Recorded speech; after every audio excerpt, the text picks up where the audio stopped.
And ladies and gentlemen, welcome to Monday, April 16th, 2026. This is your host, Abby Goffman, with the Democracy Radio Network show, or actually it's the Abby Kaufman show on the democracyradionetwork.com. Just, got to have the .com in there. And we've got a cool thing today. We've got Joe Kerr, and Joe is a candidate for Congress from California District 40, and that would encompass the city of Orange. And I had the pleasure of talking to Joe at a Democratic Club meeting, Laguna Beach Democratic Club meeting. And I'm going to take my glasses off here for you guys. And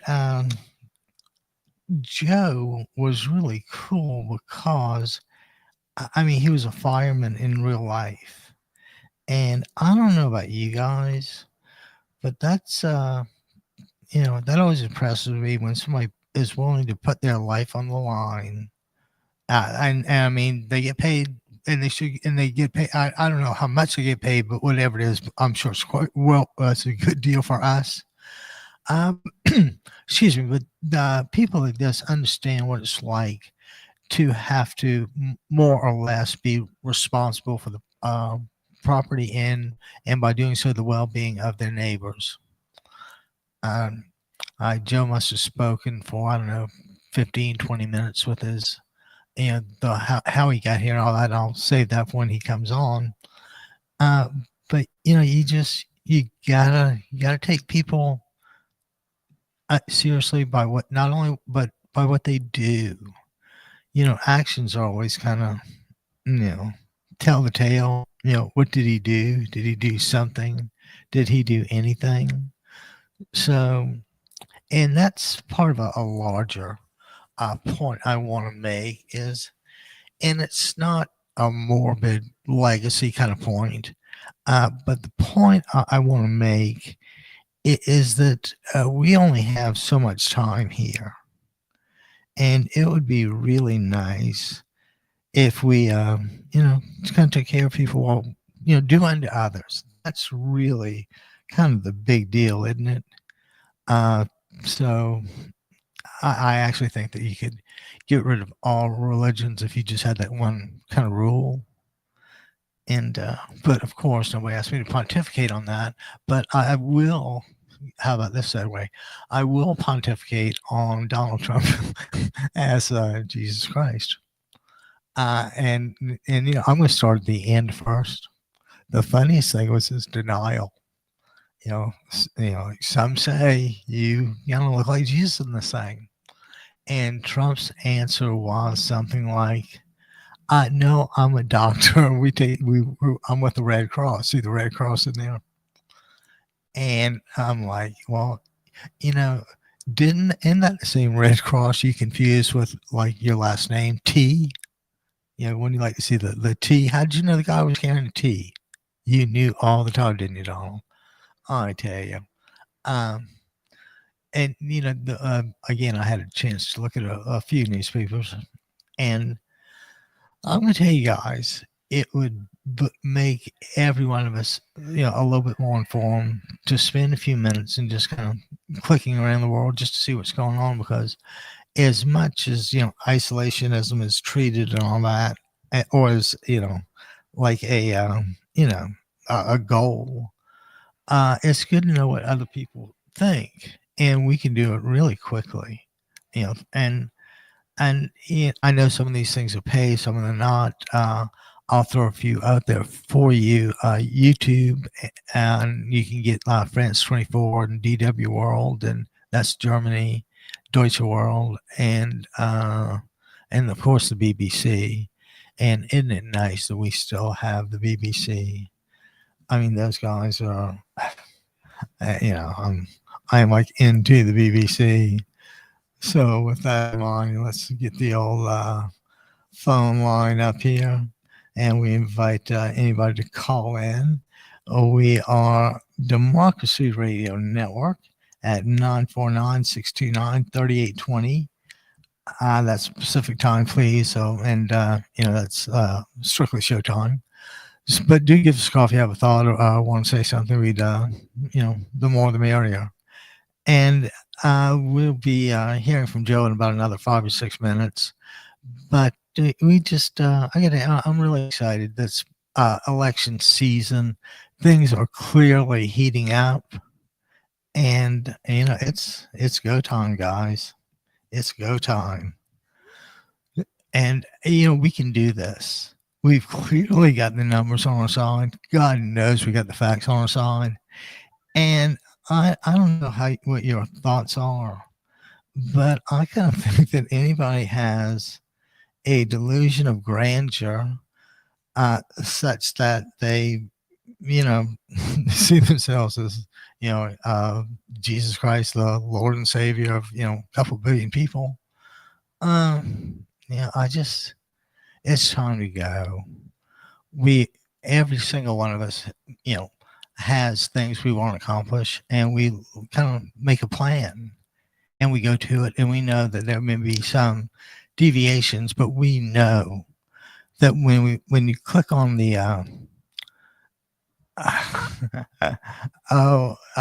when you click just in general, what was it? The deviations. Sorry guys, I'm really excited about having Joe Kerr chat with us, so I'm a little anxious here, but that that happens. And but let's see here, what else is going on in the political world? The stock market recovered nicely. The futures were down, big time last night, and just out of curiosity, I want to know, how's the gas situation hitting everybody. I know my $80 fill up is now slightly north of $100. So, and the wild thing is, if we don't, sorry, we were talking about Trump and making plans and his inability to make plans. So we all know that in life, we kind of research a plan and stick to it, and there'll be some deviation here and there. But if we generally stick to it, we'll kind of get where we're going. The problem is, you would have to believe that the president has no idea where we're going or where he wants to go. And if he did, he would feel it in his gut. And I don't know about you, but the only kind of decision I want my gut to make is like when I'm hungry. I don't, I think that whatever the leader of 340 million people, I think he's got a responsibility to do a bit more than like tweet or Instagram post. Just going out on a limb, there might be a few things that requires attention, but God only knows. And let's see here, what else is going on in the world. You just gotta you gotta feel, whenever I can't help but pay attention to what's going on politically, and to see what's going on is just blatant political malpractice. We bombed a girls' school with 175 kids in it, and I'm sure that's not the only one. And I mean, I don't have any problem targeting legitimate anything, but it is a little awkward to watch this go on and then not even hear anything that vaguely resembles an apology, much less an actual apology or some sort of acknowledgement of the pain and suffering you've kind of produced. And of course, we do have great men and women in the armed forces, and I would never understand how the Secretary of War, Defense, whatever you want to call him, we call him Pete Kegseth around here. But it always seemed a little unwise to fire the best guys, in a time of crisis. That's kind of when I want my best guys. That's, you know what? I just got a text from Joe. Let's see. How about this? I don't know. I don't know. Trying. Okay, well, hope that didn't. Guys, I said, well, excited day. That was from Joe. And so I said, we're waiting him to call in. And when he does, we get to answer it on Story Part 5. And again, I don't really know what Zoe for 5 is, but I know with a name like, Zoe for kind of like, Smuckers, with a name like Zoe for, and this is the, 5.0 edition. So with a name like Zoe for, you kind of have to give them the benefit of the doubt. So let's take a quick look at, how about Eric Swalwell? I have to take a mea culpa on that. My thought was, hello? Do we have Jerica and Joe on the line? Well, maybe we need to add you guys to the stage. Can you hear me? Yeah, I can hear you. Oh, good deal. Hey, Jerica, how are you? Good. Hi, Abby. How are you? Oh, good, thanks. So tell me, what have you, and you are Joe's campaign manager. Correct. Okay, and thanks for taking time to chat the other night. I was briefly going as a little intro about how we had the opportunity to chat briefly, and not only was it what Joe said, but it was his kind of life that's backed up his ability to be a really good representative who understands and can represent his district. And we're just so glad you were able to spare us a little time today. Thank you. Thank you. Yeah, he's hopping on right now. He just texted me. So Oh, that's okay. we'll get to hear more. I'm more than happy to chat with you. So tell us, how's the campaign trail treating you? Well, we got the state labor fed endorsement last Congratulations. month. Thank you. Yeah, and it's been really motivating to hear a bunch of these unions hungry for a different kind of leadership. Oh, Right. there's Joe. Hey, Jeff, how's it going? Abby, I'm good. How are you doing, sir? Things are swimmingly well. Matter of fact, they've never been better. So anyway, Jericho, is there anything you'd like to kind of drop in before I turn the attention to Joe? Yeah. Okay. Take it away. In that case, I'll go ahead and turn the attention to Joe. Thanks, Amelia, for making time for us this morning or the afternoon. And Joe, I spoke earlier about your background as a fireman and how I thought that directly related to an increased sensitivity to others and to be able to represent others, because as a fireman, you were more or less responsible for securing the possessions of others, like everything. And I think people that put themselves. I lost your volume, Abby. I can't hear you right now. Sorry. Is that better? I still can't hear you. Is it my end or your end? I worked with Jerica, so I don't. For some reason, I can't hear you on my end. Sorry. Okay. Okay. Let me reset. You got it now? I still can't hear you. Is it my end? I could get out and get back in if that helps. Can you please? Yeah, I don't. I lost your feed for some reason. I could see you, but I can't hear you. Oh, that doesn't help matters at all. Me? Let me see here. Let me see. Is Jerica, you still there? Okay. Jerica? Yeah, you want me to get out and get back in? I'm not really sure. Yes, please. Yes, if you could do that, I'd appreciate it. Yeah. We'll give this another hour. And I'll resend the link to Jerica. Yeah, we lost just you. In case. Let me resend the link, and let's just I don't know what happened. Do that. Yeah, hang on just a minute. I'll Jerica, text me if you can hear him, because I can't hear. I don't know what's going on. All right. I'm going to get out and get back in. Okay.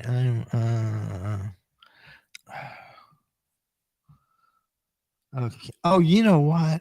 Maybe you can't. Maybe you need your own link to make everything proper. I just texted Jerica a new link, and we'll have to hope she gets it. Let's see here. Okay, let's cancel that out, and then let's get to let's see here. Oh, that I don't. There's no. let's try. What if we send it to Joe at joekerr.org? Does that do it? Joe, let's see if you. I'm hoping that something comes through. I was chatting with with Joe's campaign manager, and and uh, and anyway, he could see me, but he couldn't hear me. And even though I could hear him, let's get him back. I got you now. I can hear you now. I don't know what happened. How about that? You can I see got and you. hear. Everything's Yes, sir. okay. Yes, sir. Oh, Sorry about that. oh, not a problem. I'm sure it was, it's kind of like the same car boat problem I always have. It's whatever the problem is, it's always the problem. The real problem is always the loose nut behind the wheel. Yeah. So, but anyway, so just in that case, let me just kind of recap briefly. But as I was thinking about you and your background and doing my rambling thoughts before you came on, my thought was that as a career firefighter, you were more or less responsible for the housing, the possession, the lives of your neighbors. And I think that sense of selflessness and that, that just that vibe speaks volumes. And, that would be reason enough for people to vote for you. But with that in mind, would you kind of give us a little background about, where you came from and how you got here and what we can do to help you going forward? Yeah, it'd be great, Abby. I appreciate it very much. Again, I'm a second generation firefighter here in Orange County with the Orange County Fire Authority. Became the first president of the Orange County Professional Firefighters during the bankruptcy in the 1990s. The county declared bankruptcy while I was watching it on TV at my firehouse in East Irvine, Lake Forest area. And we had no inkling that our employer was about to declare bankruptcy. So I went to bed as a fire captain. A week later, I woke up as a union president. 300 of was that was did you thank John Morlock for that promotion? No. Well, I don't know if it was a promotion so much, to be honest with you, because it's an entirely different realm of thinking. The laws are different and your responsibility. I mean, you're still representing people. You're still a public servant, but now you're protecting the protectors. We had 300 of our firefighters are going to be laid off. All of our paramedics, another 350 were going to be fired and privatized. 10% of our deferred comp, deferred comp retirement was stolen out of our own accounts to pay for creditors and so forth. They set aside our layoff provisions, so it wasn't going to be the most junior people laid off. It was going to be the most senior. And it was just a bizarre experience when your employer started stripping away, all of your rights, and senior firefighters and fire officers are saying, "Hey, Joe, can you save my job?" And so I had to learn quickly. We put together a team. We created a union. Within 100 days, we helped to create the Orange County Fire Authority that protects 2 million people today. And not one of our firefighters got laid off. We were able to get our pensions back. Like I mentioned the other day, I literally didn't know what to do because I was asleep in civics class. So I called the White House and asked if I could speak to the guy who lived there and wanted to know if he knew that the 6th largest county in America just declared bankruptcy and all the firefighters were going to be gone and privatized. Never got to speak to the president, obviously. I talked to intern after intern. They got younger and younger instead of older and more senior sounding. But I did a speech for the Firefighters Legislative Conference. Well, Joe, can I interrupt for a second? Yes, sir. I think you just demonstrated another really sound quality of a candidate, and you reasoned through the problem.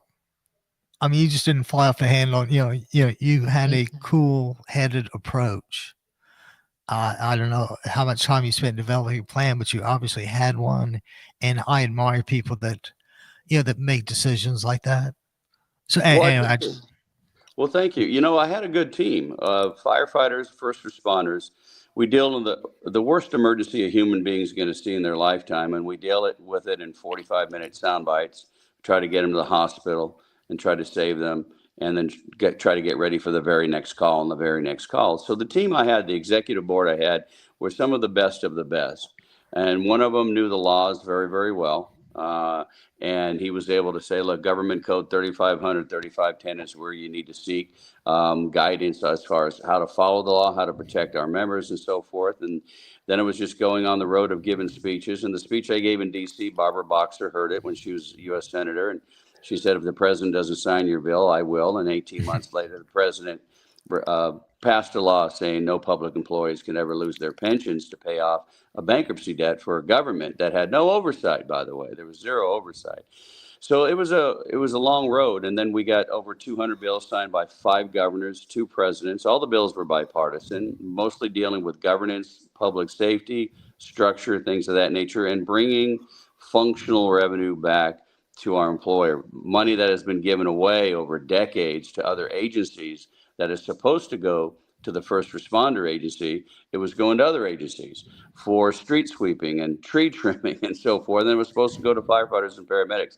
And that was a 2 decades long process. And we were able to bring in over $1 billion working with a lot of legislators.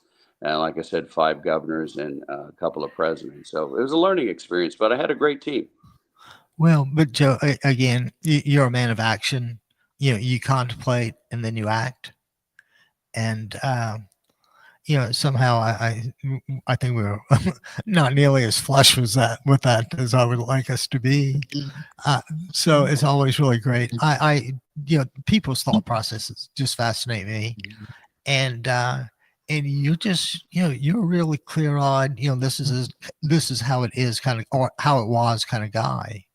And, it's just kind of nice to chat with somebody who's well spoken. And if you'd excuse the interruption, I'm happy to turn the mic back over. I appreciate it. Well, thank you, Abby. I appreciate it.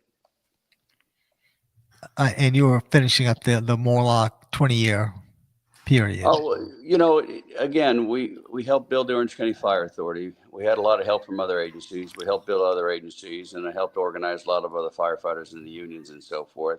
But now, we went from the lowest paid in the county for a while, the highest paid in the state. It's not something we aspired to do.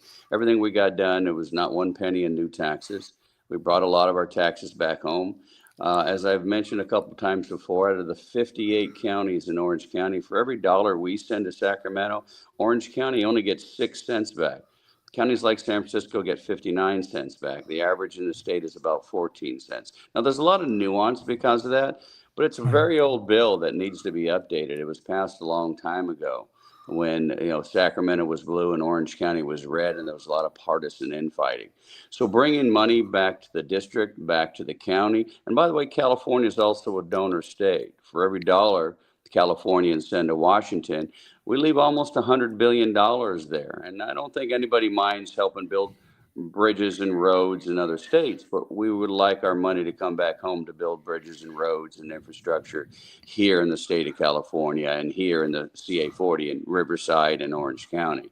And so that's one of the things we've gotten very, very good at, that I've gotten very good at, is working with appropriations in Congress, working with the state Senate, the state Assembly, and the governor's office. I worked with then Senator, now Congressman Lou Correa, to bring back over $700 million to the county of Orange when our vehicle license fees were lost by the Board of Supervisors to Governor Jerry Brown. So I want to do the same thing for CA40. I want to do the same for Riverside and Inland Empire, because that's a growing, burgeoning community, and they don't get all of their tax dollars back either. And there's a lot of infrastructure challenges we have in the Riverside area, and I really want to help them bring some of their dough back and tackle those projects, especially in traffic, commuter, and so forth. Well, as an aside, I went to school and lived on Capitol Hill for a couple of years, and interacting with congressmen like you do, and I was on the Hill, so I, kind of got a little exposure, and people don't understand the intricacies of the office. At this point, you're ready to hit the ground the way I see it. You've seen congressional staffs in action. You have people to help you put a really fine one together. I mean, there's like no on-the-job training with you, is there? Well, it's just a matter of targeting what needs to get done. But yeah, I've been going back to DC every year for over 20 years to advocate on behalf of first responders in California, and bringing some common sense back to hopefully the U.S. government. But it's an uphill climb. But I have been doing it for a long time, and the team I have put together has done it as well in the United States Congress. Right. And well, Joe, just out of curiosity, what is the registered voter population in California 40? So right now we're looking at there's 500,000 voters. 70% of the district is Riverside. 30% is East Orange County.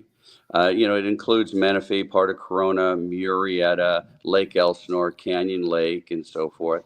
And then, East Orange County, Rancho Santa Margarita, and part of Mission Viejo, Coto de Caza. The registration is R+6, so it's a +6 Republican district. Now, I ran in the last cycle in 2024, and I received 5.5% of the Republican vote. So for me, this is a 0.5 district. It's an even Steven district. This is a level playing field for a first responder. So we know with the right resources, we could beat both Ken Calvert and Young Kim. And Young Kim just put out a poll to show that she could compete with MAGA Ken Calvert. And what it actually showed is that me, Ken Calvert, and Young Kim are in a virtual dead heat. We're in a tie. And in a district where I can get almost 6% of the Republican vote. This is one of those districts in California on the new redistricted program under Prop 50 that we can actually win.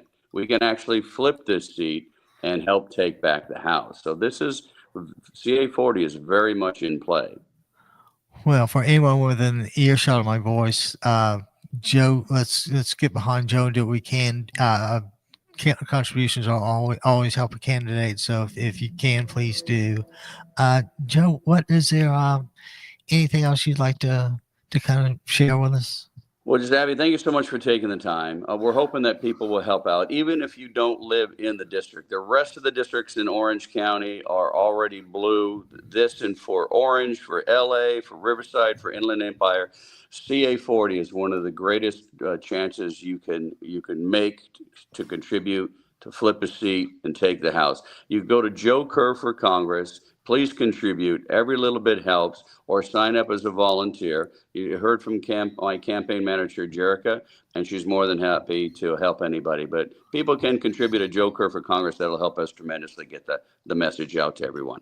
And that's Joe Kerr, KERR.org, right? Yeah, Joe Kerr for Congress, KERR. That's right. Good deal. Well, Joe, thanks a million for spending a little time with us.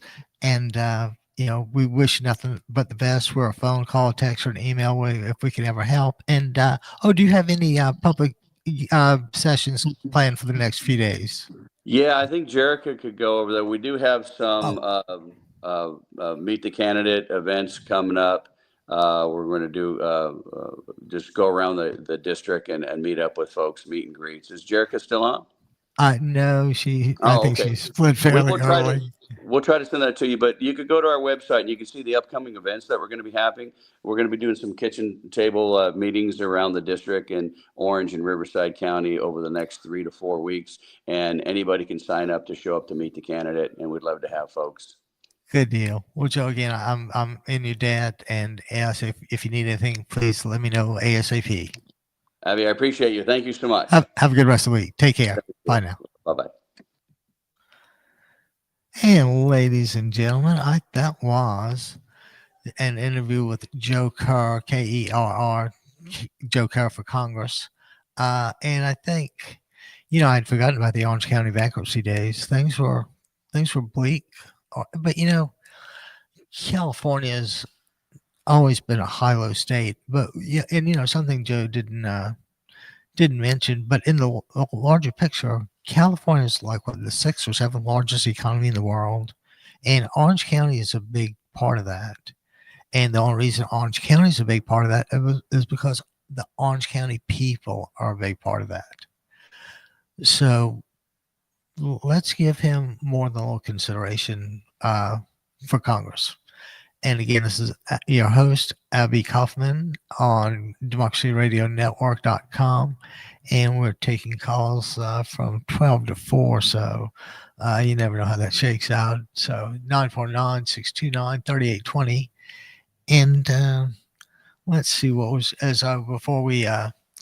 before Joe, we were talking about Iran and decision making. And, no matter what the activity is, you're never too old or too young to start making good, sound decisions. which means you're never too young or old to be taught how to make good and productive decisions. There was a woman at the gym talk about her little 7-year-old son getting I don't know what, $5 or $10, whatever it was, to wash the car. I was like, hell, I'll give him $100 to wax mine. But that's besides the point. But I don't, I think something was missing when she didn't go into an explanation or demonstration of how money can be is a tool, how it can help. Yeah, I mean, of course, it can be misused no end. But you know, and money lets you be more of what you already were. So if you did, kind of decent things and nice things before, imagine how much nicer you would be with absolutely no financial considerations. I mean, you'd have you just you'd be so grateful. You'd just want to you would want to get back. And we're really fortunate here in Newport Beach. I don't know if people exactly like line up for this, but you will have people that you know try to make really substantial donations, and and it's just a matter of pride whether somebody gives 20 million, 50 million, whatever it is.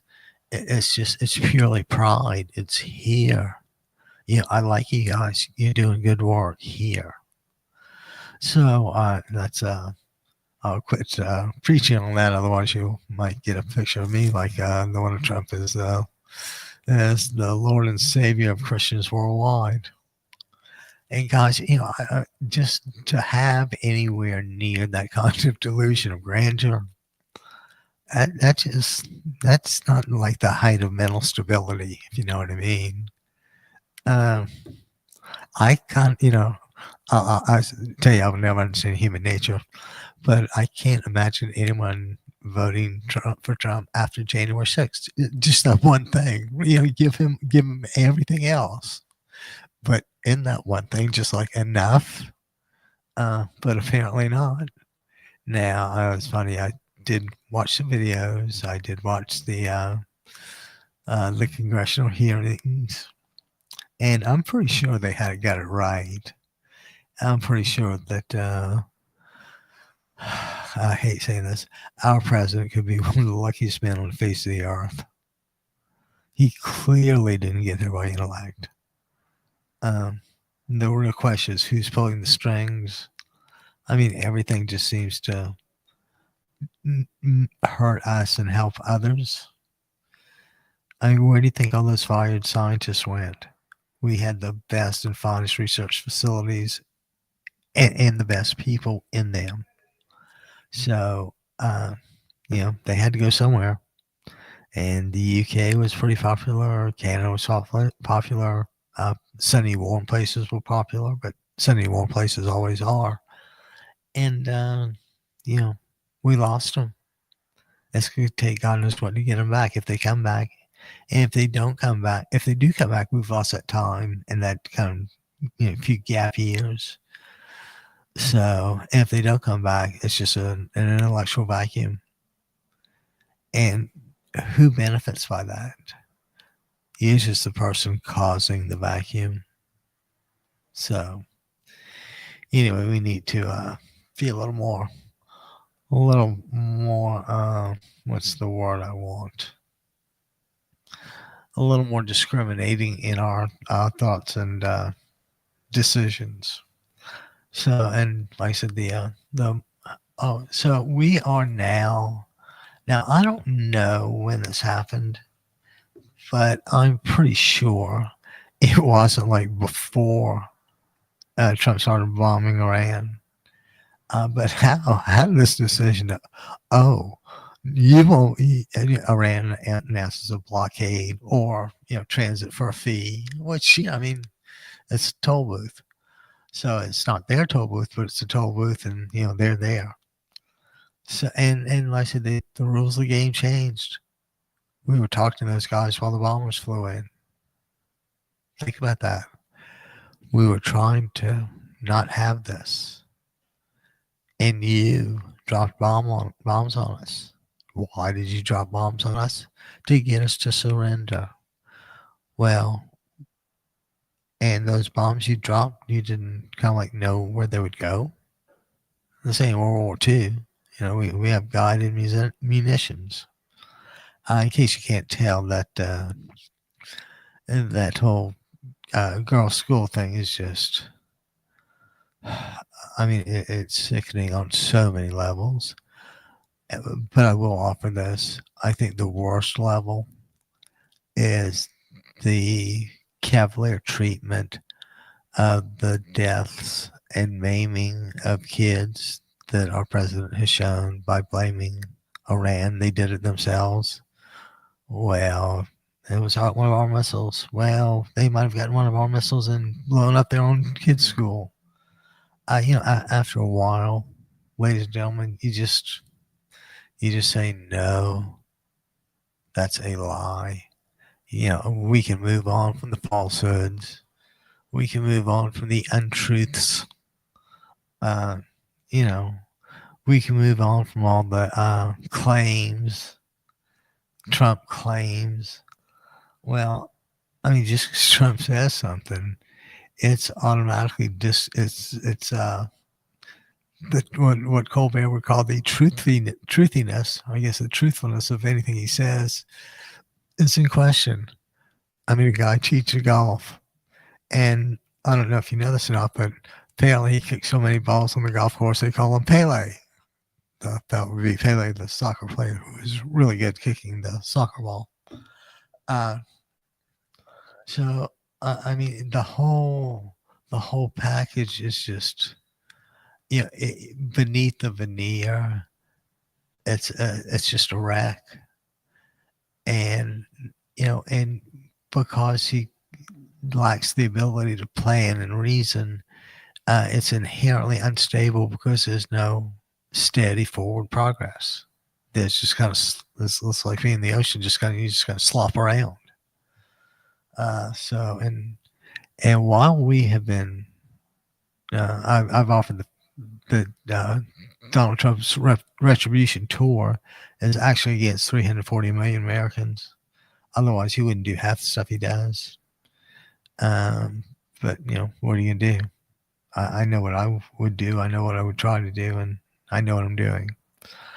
So with that, give us a call, 949-629-3820. This is Abby Kaufman, your helpful, politically, well, I wouldn't go politically astute, maybe, what would be the word?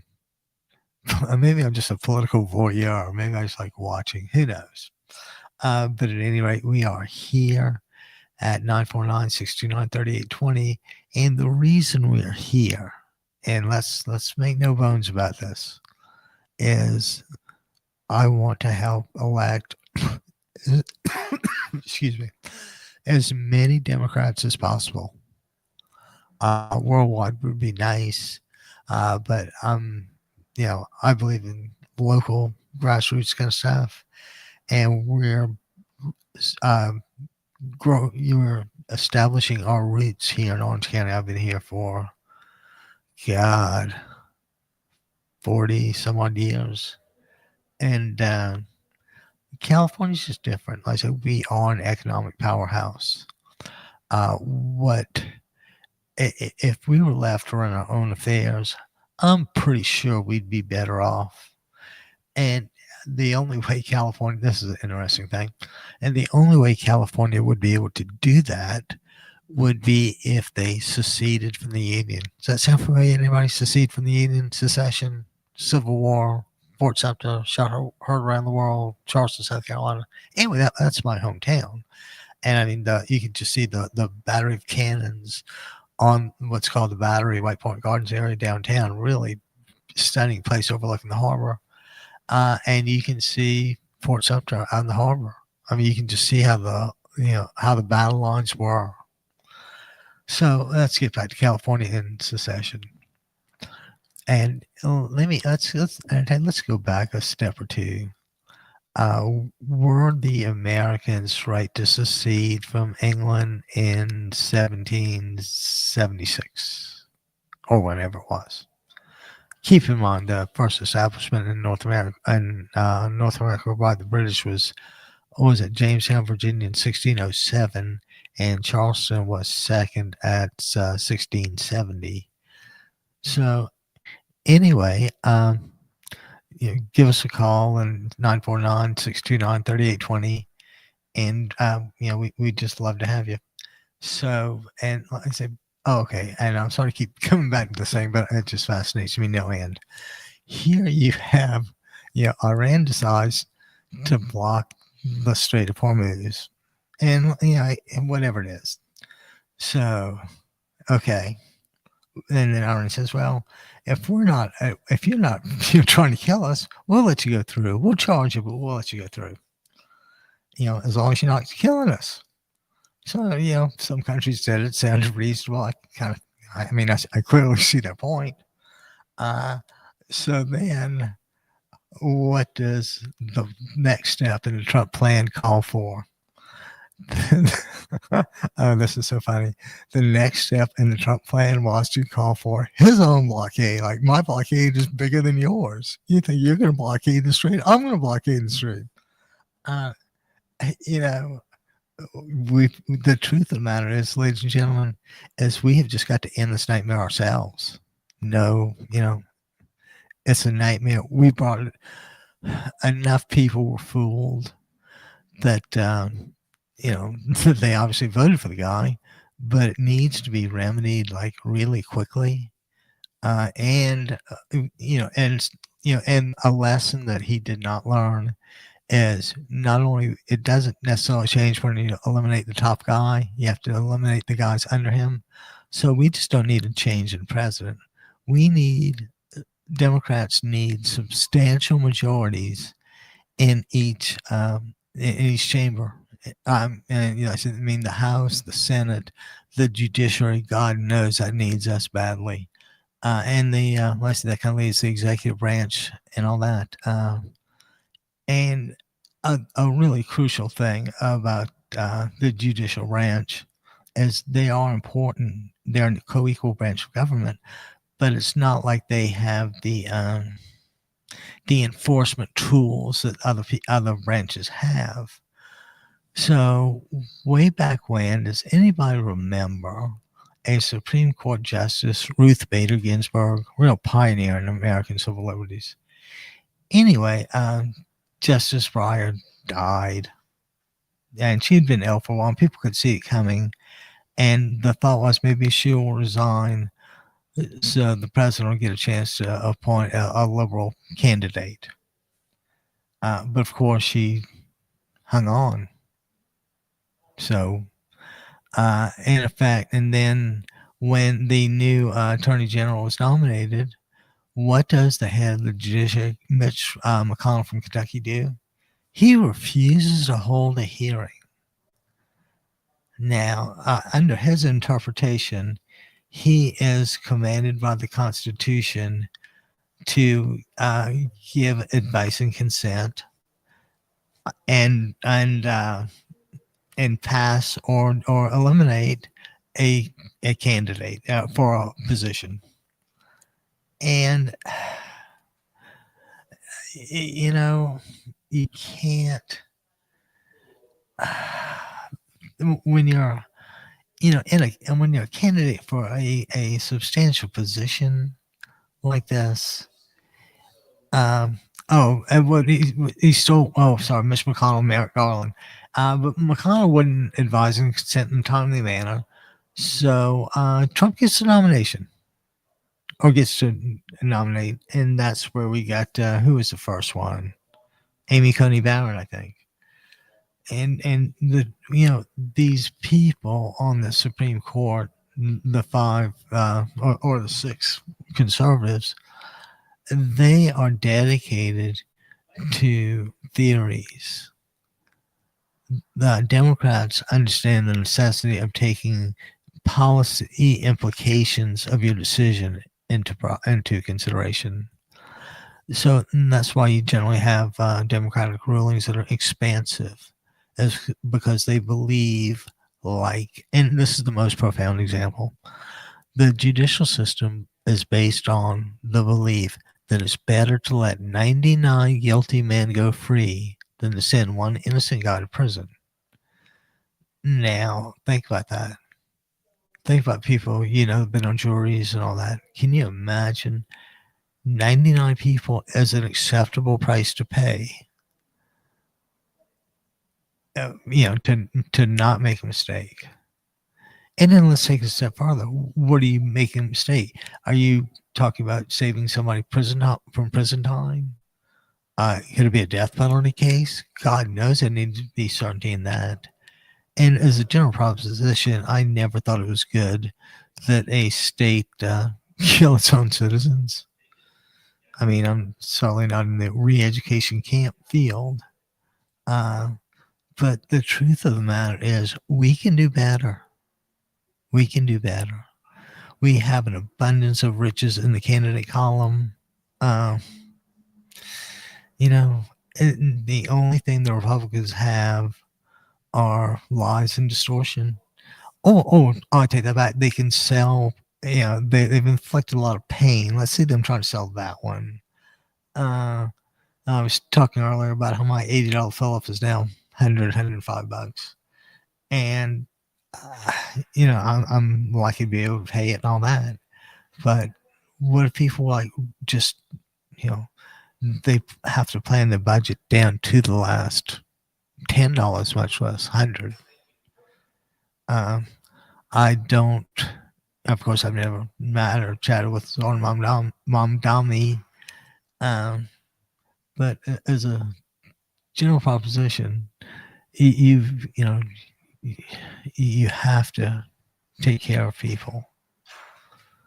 The Republicans have shown that they just can't do that. And I don't know if they're, and I've known kind and decent Republicans before, but I think, as one of the New York Times columnists put it the other day, that Donald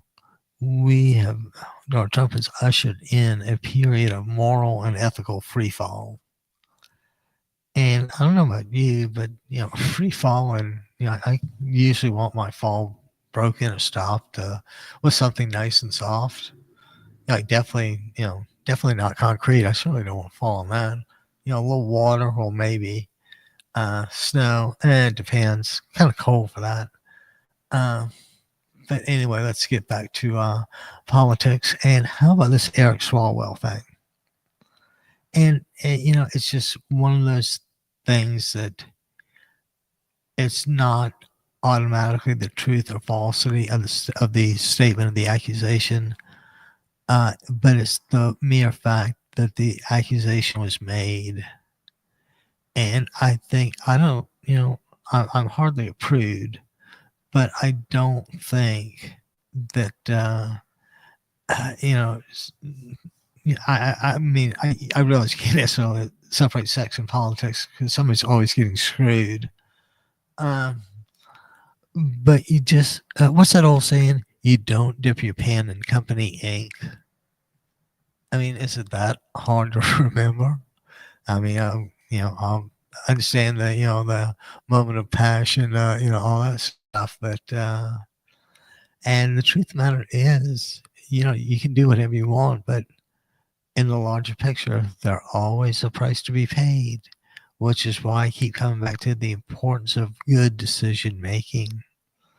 And, it's funny, alcohol rarely helps me make a better decision. A little bit might help me be enlightened, but there's no such thing as a really enlightened drunk decision, I don't think, other than probably the most enlightened drunk decision you could make would be to quit drinking. But, I don't. Whatever people do is fine. We're really lucky out here in California that cannabis is legalized and all that, and we're free to alter our perceptions of reality in many different ways. And I personally think everybody kind of needs their perception of reality distorted every now and then. And I'm going to step aside. Oh, you know what? We haven't really, what I really should have done at the end of Joe's at the end of Joe's chat, I forgot the. Now, in that, just well, yeah, I'm growing as a show host, and just to show you, I am learning as a show host. We'll do. That ought to be unfair. That actually felt kind of good to hear that kind of applause, even though I got it by how? Okay. I think I kind of think we've maybe seen enough of that, or maybe not. Maybe like third time's a charm.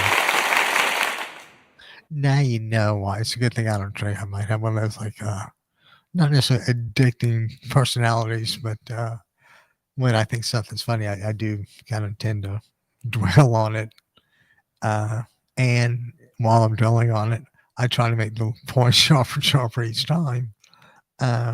So with that in mind, we have to move on and try to be a little less of a jerk in life.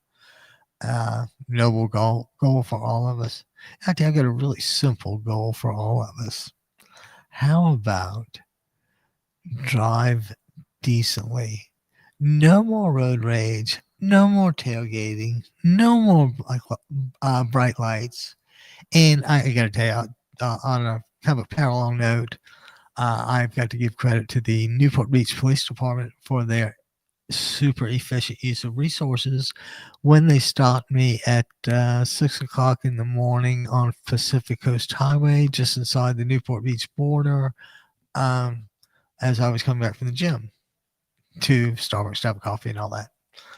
And he stops. He doesn't put the siren. I mean the siren on, but the blue lights are flashing. So of course I'm like, me? So I pull over. I'm like, officer, did I do anything wrong? And he says, I couldn't read your license plate light from 50 feet away. And I'm like, so get a little closer, pal. What's I don't know what your problem is. So to make a long story even longer, the stop continues. He asks for my license. So you want registration and insurance? He goes, no, I just want your license. So I gave him my license. Comes back a few minutes, gives me a ticket for having a dim license plate bulb. I mean, they were working. They were just dim, and he couldn't see it from 50 feet away. Now, being the diehard optimist that I am, I assume that he was saving me from something. What it is, God only knows. But I mean, how lucky can you be to have a Newport Beach policeman that considerate to stop you at 6 in the morning coming back from the gym to tell you your license plate light is dim? To my way of thinking, something might have been dim, but I don't think it was the license plate bulb, if you know what I mean. Dim-witted kind of is an old expression, but I'm sure since if you contrast that with super bright, you can see how dim is. Being dim-witted is substantially more of a problem. And I tell you what, I'm going to step away briefly here because I want to double check. I don't know if the laptop here is recharging or not. So I'm going to put the headphones down for a minute and take a quick 15 seconds. I'll be right back.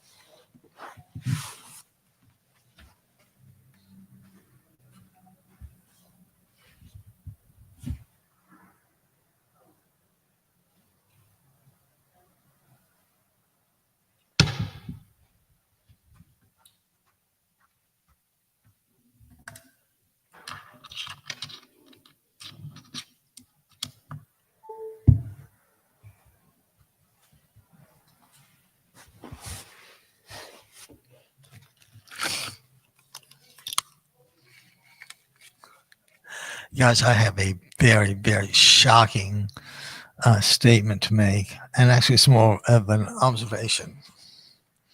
And the reason I thought my lap charging or was not charging was that I I didn't have it plugged in. The charger was in the socket, and the USB thing was. Oh, by the way, we're broadcasting from a MacBook Air M4, which is an incredibly nice machine.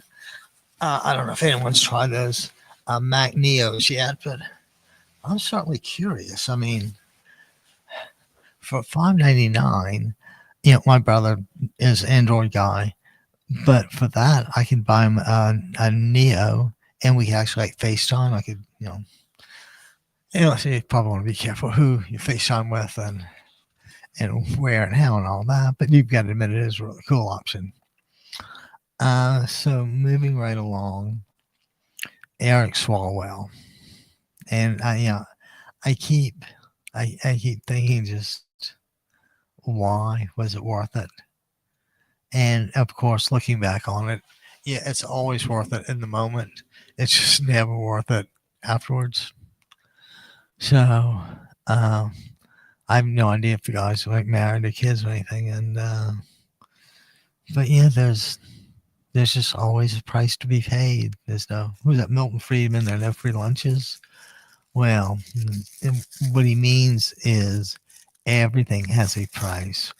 Whether you may not know what it is at the time, and you probably won't, but everything has a price. So, which is kind of how I think Jeffrey Epstein operated. I cannot imagine being as internationally connected as he was to have young, vulnerable women kind of trafficked to fairly important, wealthy people. And I kind of don't know, how do you like charge for something like that? And it's like, your $1 million weekend at Mar-a-Lago or whatever, have a $1 million weekend at Epstein Isle. And you got to remember, some people, money's just a book entry. It doesn't actually matter. Oh, and as I was talking about money and sound decisions earlier, my friend at the gym has a 7-year-old son, and I told you guys, she paid he and his friend $5 each to wash the car. And the Jeep named Wally the Wrangler. So just for whatever reason, I don't know why women tend to name their cars more than guys, but anyway. So my larger point being that not only was he making the point that, if you are productive and will do something, if somebody wants that something done, they will pay you. And that's a valuable lesson. So, won't go out and be lazy and think he just, has to grab 50 from mom. But the larger point about money being a tool, that it's not, it's not automatically good or bad. It's, what you do. And I mean, let's be honest, was that old thing, you can't be too rich or too thin? Well, that just might be true for all I know. Even though I do think it might be possible to be entirely too thin. And if you're wealthy enough, you just have fun. So I wouldn't, I would take it. At least try it and see, try it. Maybe I'll like it, maybe I won't. And, but I could see, and I'd really like to do this.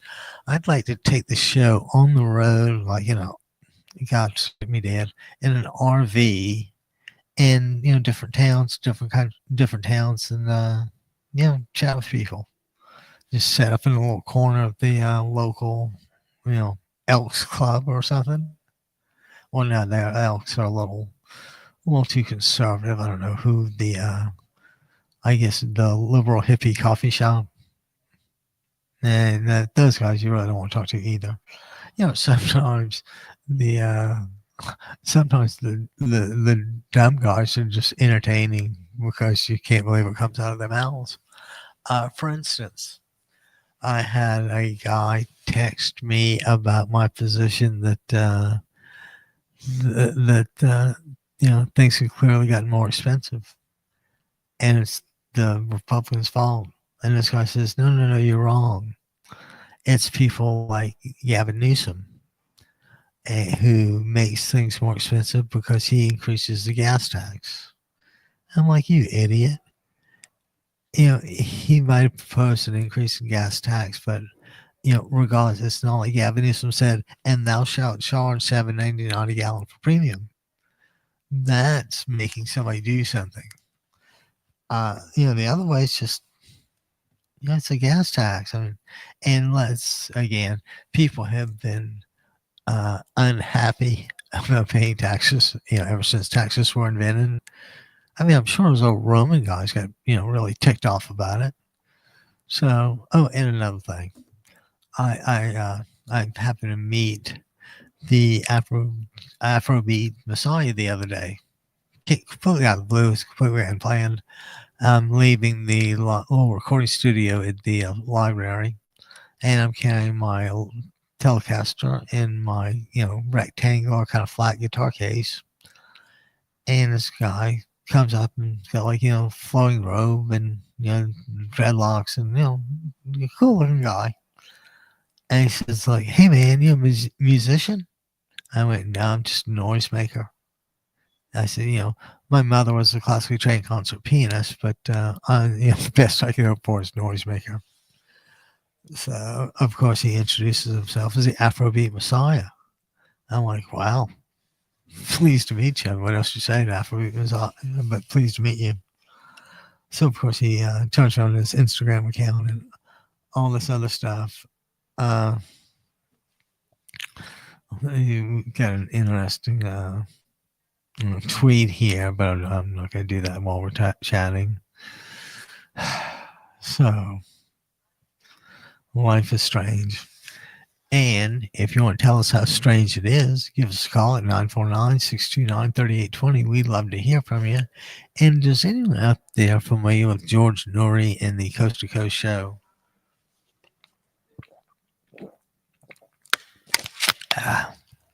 Oh, that was good. That was just water. Anyway, anybody know about George Noory and the Coast to Coast radio show he hosts overnight? Well, as near as I can describe it, it's about Bigfoot or Big Feet, depending on how many Bigfoots there are. I guess it'd be Bigfoots because, the entire creature is Bigfoot. So it's like Bigfoot, UFOs, and let's see. Oh, and paranormal near-death kind of stuff, which I always think is a little creepy. And, I kind of, I kind of see now how, death may not be easy to determine, but ultimately, you kind of get it. So, and on kind of a health tangent, I have been having a little tummy problem lately, and so I would keep running to the bathroom, and finally, I took some medicine.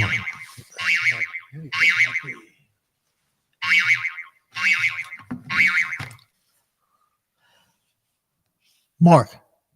Yeah. Hey, I'm on the air. Can I call you later? Or can I call? No problem. Can I call you back on this number? Yeah, whenever you want to. Okay. Yeah, I'll do it in just a minute. Thanks. Bye. Okay.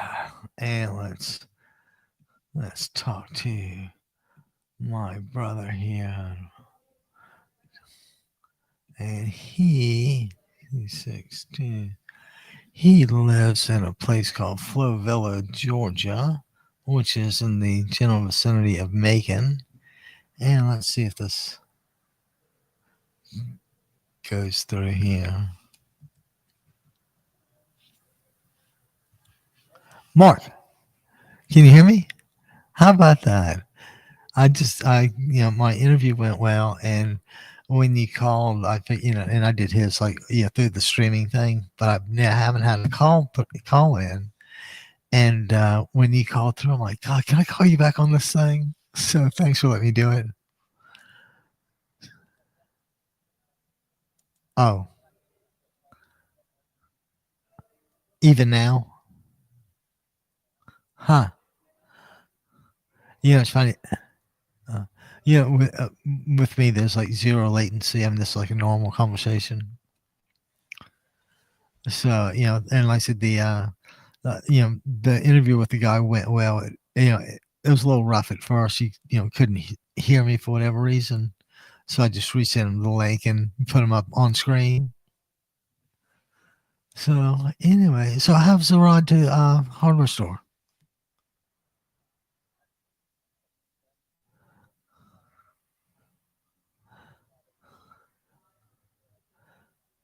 Did you get much done or anything done?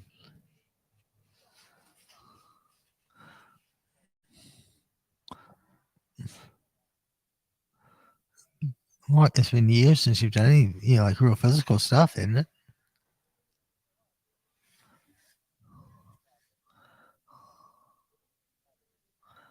Well,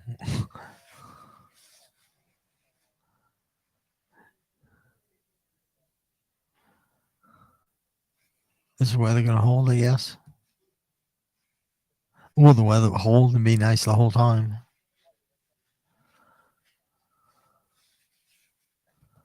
Uh,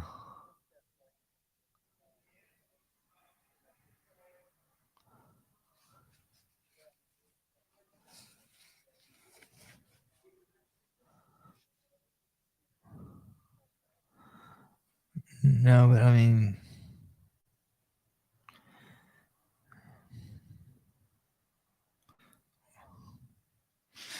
I got you. Where's the festival? Anything much going on in Reynolds, Georgia?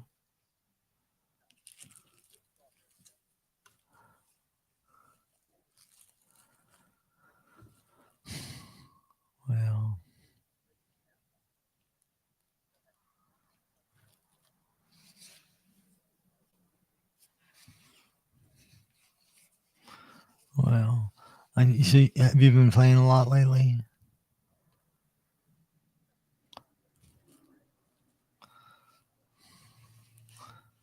I gotta say, I haven't played in weeks. Yeah, well, I mean, and I mean, this kind of, even what I'm doing is like, every hour's accounted for from like 4 o'clock on. So, and it's funny, what the well-paid radio show host does after he gets off the air. Laundry. The fun never stops. So, and it's so true because I say, I'm still in the nautical library, and I say I hate getting here much before noon, so I try to get here like 11:30. But that's like 11:30 to a little after 4 by the time I pack up, and I've pretty much got it down to a science. And oh, Mark, I gotta ask something. When you flew a lot, did you ever have your own like headset? Did you get it like a pilot place? Or, I mean, are those headsets different from other headsets, do you think?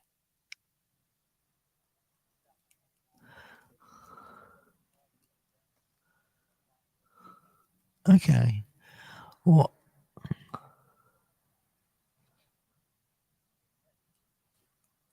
God, Sporty's been around for ages, haven't they?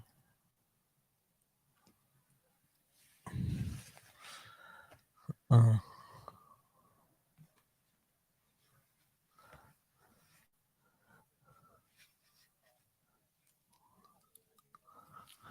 well, that's the exact situation I'm talking about. If I didn't have to have like the mic stand with like the boom thing, and I mean the thing's got to weigh like 6 pounds easily. And if just like a headset and a battery thing, and that's really portable and independent. So of course I don't. It just hit me yesterday. Like I really. Oh, and would you believe when I was yatzing around the other day, I the streaming host will take the stream, and it doesn't depend on like having a mic. If I don't have a mic, the mic in the computer will do. So I could have done this without any equipment. But yeah, but of course, you live and learn. Kind of too late now, and like I said, it's all, and the deal. You have one bike, and then you figure out what you want in your next bike and what it can and can't do. Yeah. So, but yet, yesterday was rained really badly. Of course, I had my car window cracked. But today it's just like maybe nice, and it's kind of breezy and kind of cool, but the sun's out, so that's enough to keep me going. Oh well, it's killing me to look out the window, but if this is, I can see where radio show hosts, are pretty happy people. God knows, I don't think they're super stressed, but what do I know? Right. So that's good deal. Well, thanks a million for calling, and for, like I said, let me call you back on the Zoiper. So yeah, I'll just check in towards the end of the week. Thanks for calling. Bye now.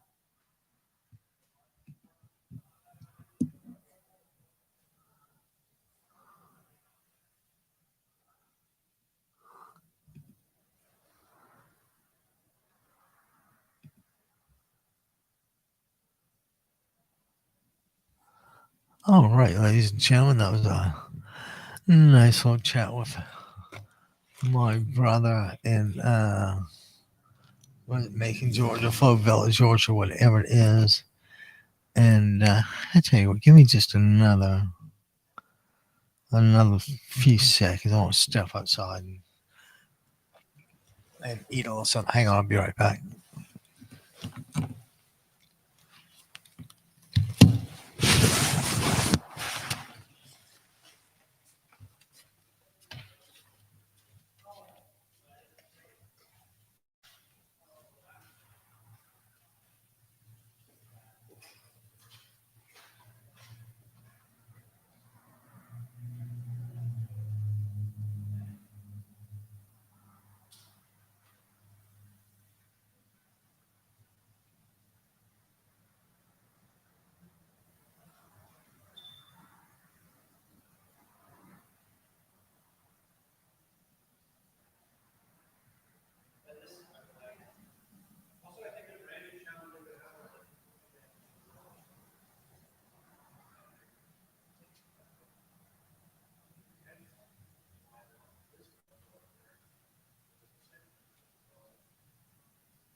And we have to pardon the interruption there, but I had to throw a little something in my mouth. I was getting a little hungry and had to put something in it that never had a central nervous system. So, and well, have we talked about vegetarianism lately and veganism and all that? Well, I didn't, I've been a vegetarian for a while now, maybe 10 years. And I mean, it's not that hard. It really is. And it's got to be healthier, but even with them being a vegetarian, how about eggs and the chicken and the chemicals they had, or about the milk and the butter that comes from the cows and all those kind of chemicals that are added to do things that only make sense to some economics guys, and I mean, to pursue profit at that kind of to require animals to be genetically altered. I mean, I'm hardly a Philistine, but some things they do are such that you don't know the side effects until 20, 30 years down the road. And it's always the side effects that get you.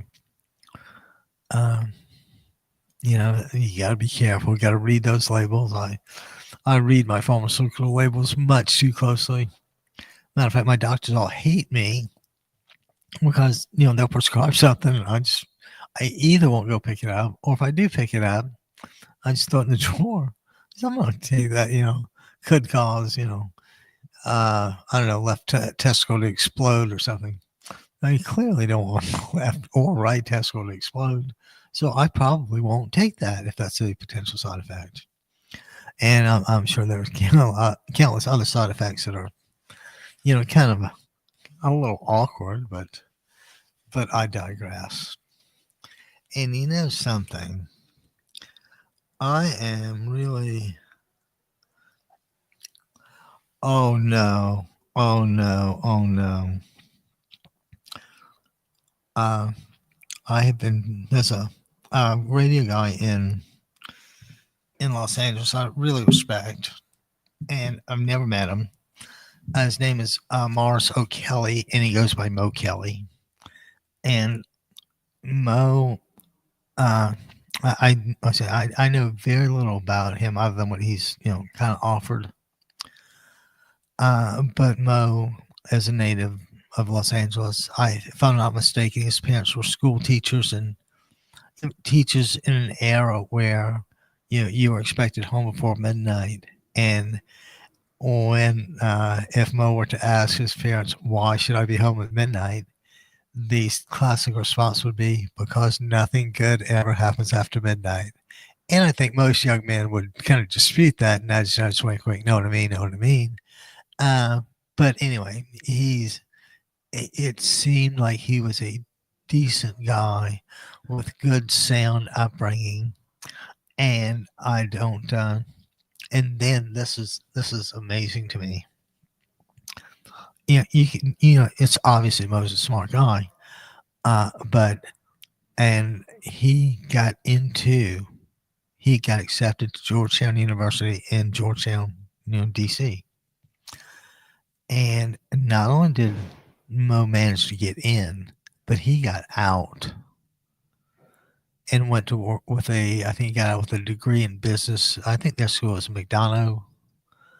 But anyway, Mo graduates and follows his dream and works in the music industry and what have you. And, Mo, he's always seemed to have a North Star of like truth and stability. I don't think Mo shades things very much. I mean, he's as nice as he can be, but I think he's an honest, decent guy, and God knows I respect anybody that gets into or out of Georgetown or gets out of Georgetown. I had the privilege of going to school to a very fly-by-night law school, but I did have an apartment on Capitol Hill for the first year and then Embassy Row for the second.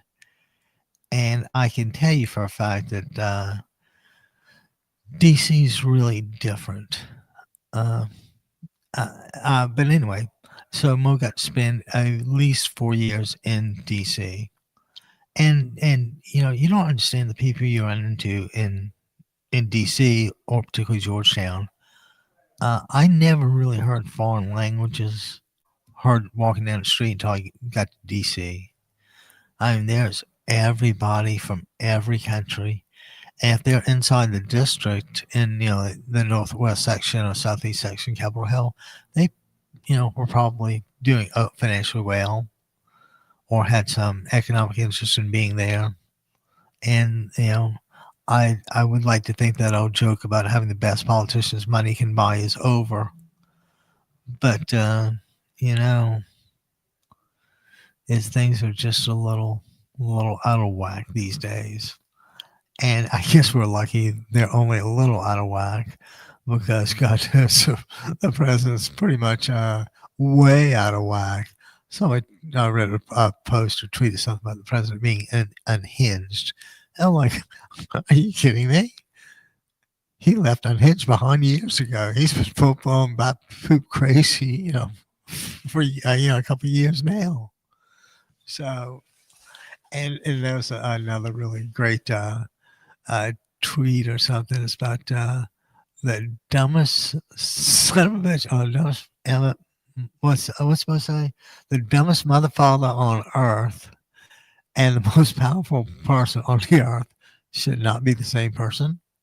Like, that's a fairly good observation. I think that's one of those rules that you would be well served to follow. Not too deep, just kind of right. So, and another gross general rule: if I was a Republican, I would never vote for any Republican that didn't have at least one nice set of golf clubs. Okay.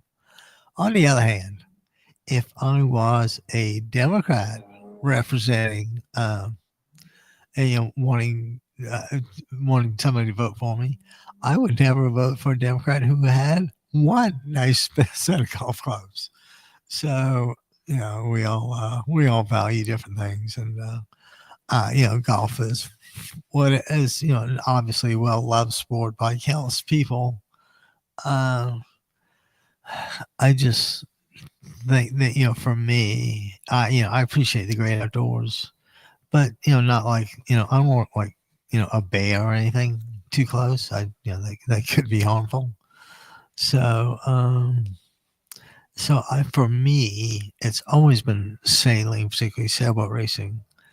I got my start as a young man in Charleston, South Carolina, which, if you didn't know this or not, Charleston and Savannah, Georgia, have the worst tidal currents any place south of New England. So, it's not a really easy, you'll have a 6-knot current. Yes, that's good, no matter how, it's rare, but, you might make a couple feet of progress, maybe in, I don't know, hour. So, and by the way, since we are talking about sailing, it really is a metaphor for life, because, it is a struggle going upwind. And in life, when things just keep hitting you in the face, it's tough to keep going. But, you veer off just enough so you can make a little more progress and just tack back and forth and take your gains where you can. So for me, sailing's always been the magic elixir. Oh, and another thing, if sailing is like, it could well be the only sport in the whole wide world where you get sitting up behind and drink a beer and do it. Now, I'm going to tell you, ladies and gentlemen, sitting on beer and sunshine on a boat, that kind of sounds like a sport for me. I could do that fairly well. I've, sailed all over the U.S. and, that's about all it would take. Not very much at all. So I wish I had more, more to say on that, but actually I do. Since sailing is the metaphor for life, I'm making it out to be. Generally, what happens is after you go upwind, after you tack back and forth to go, upwind, usually what happens is you make a left turn and go back the other way. So you with the wind, and then so you're tacking against the wind the whole way. Then what happens? You make that left turn just like a U-turn. And what happens? The wind picks up a little bit. Temperature gets a little warmer. It's always warmer going downwind. It's not much stuff to do. No tacking. Short of getting in a job, you can do it with someone. So it's generally the beer and sandwich leg. So it's important to know that, even after the rain, at some point the sun will shine. When, where, for how long, God only knows, but the sun will shine. And what about these missing nuclear scientists in New Mexico? Huh? I think we're up to 10. I mean, this is really bad. We've had. I urge you guys to take a look at a reputable. Get the news from a reputable place. Like try the BBC first. Always try the BBC first. Is a kind of a large lesson in that, and that's why I have a particular admiration for the British.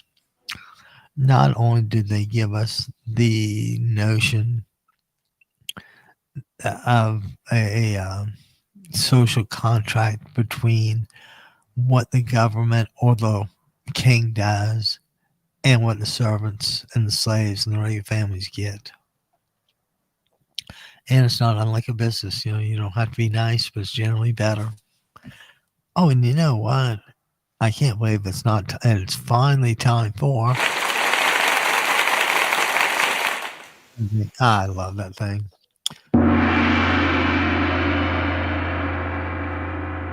An actual show called The Gong Show. And Chuck Barris was the host. And I think Chuck Barris was related to George Barris, the custom car guy. But anyway, Chuck, or as we call him, Chucky Baby, would have a celebrity or a quasi-celebrity panel of 3. There would be, of course, there would be Paul Lynde. There would be J.P. Morgan, who was an older, well-endowed woman. And I forgot who the third one would be. And he would have people just do stupid stuff. And they would get to do it until, you guessed it, until somebody hit the gong. And can you imagine? So you've got stupid people doing stupid stuff until somebody hits a gong. Now, in my mind, that's all you need for hit television. But apparently it took people by surprise when they found out people liked it. I thought the appeal was obvious, but, go figure. So that's, what appeals to one may never appeal to somebody else. Oh, I got to tell you, this is a great story. There's a woman at Starbucks. I've been trying to get to notice me for a while now. She's more or less age appropriate, right? So finally, I got a chance. I've been trying to ask her to go sailing for a long time. And finally, she says yes. So next weekend, we go down to the boat. It's by the way, I use Orange Coast College's boats. I don't have my own boat. And so we go down to the dock, and I can tell she's a little skittish, but I don't think anything about it. I've been doing this since I was 11. So it's, well over 50 years. And so I tell her to get on the boat. She go ahead, back it out of the slope, put the sails up, shove off and go. And I can tell she's being really nervous. And I mean, it's like, Newport Harbor, it's like a bathtub. It might be, in the deep part, it might be 10 feet. It's just, it's just like like a bathtub sailing with houses all around it. And so I'm like, well, Sandy, what, do you mind telling me what were you so afraid of? What, I wanted to take you sailing for ages. And Sandy says, well, I'm afraid of Jaws. So you can see I kind of found that, still find that funny. So I'm like, well, Jaws? She says, yeah, I'm afraid a shark will eat me or something. I'm like, sharks ain't the problem at all. This is Newport Harbor. I mean, look at it. I said, and then I'm like, what you really got to watch out for is the whales that come up underneath. And when they breach the surface, it throws your boat 30, 40 feet in the air. And whether you come down in the boat or out of the boat, it's an entirely different question. And at this point, I can see she's like,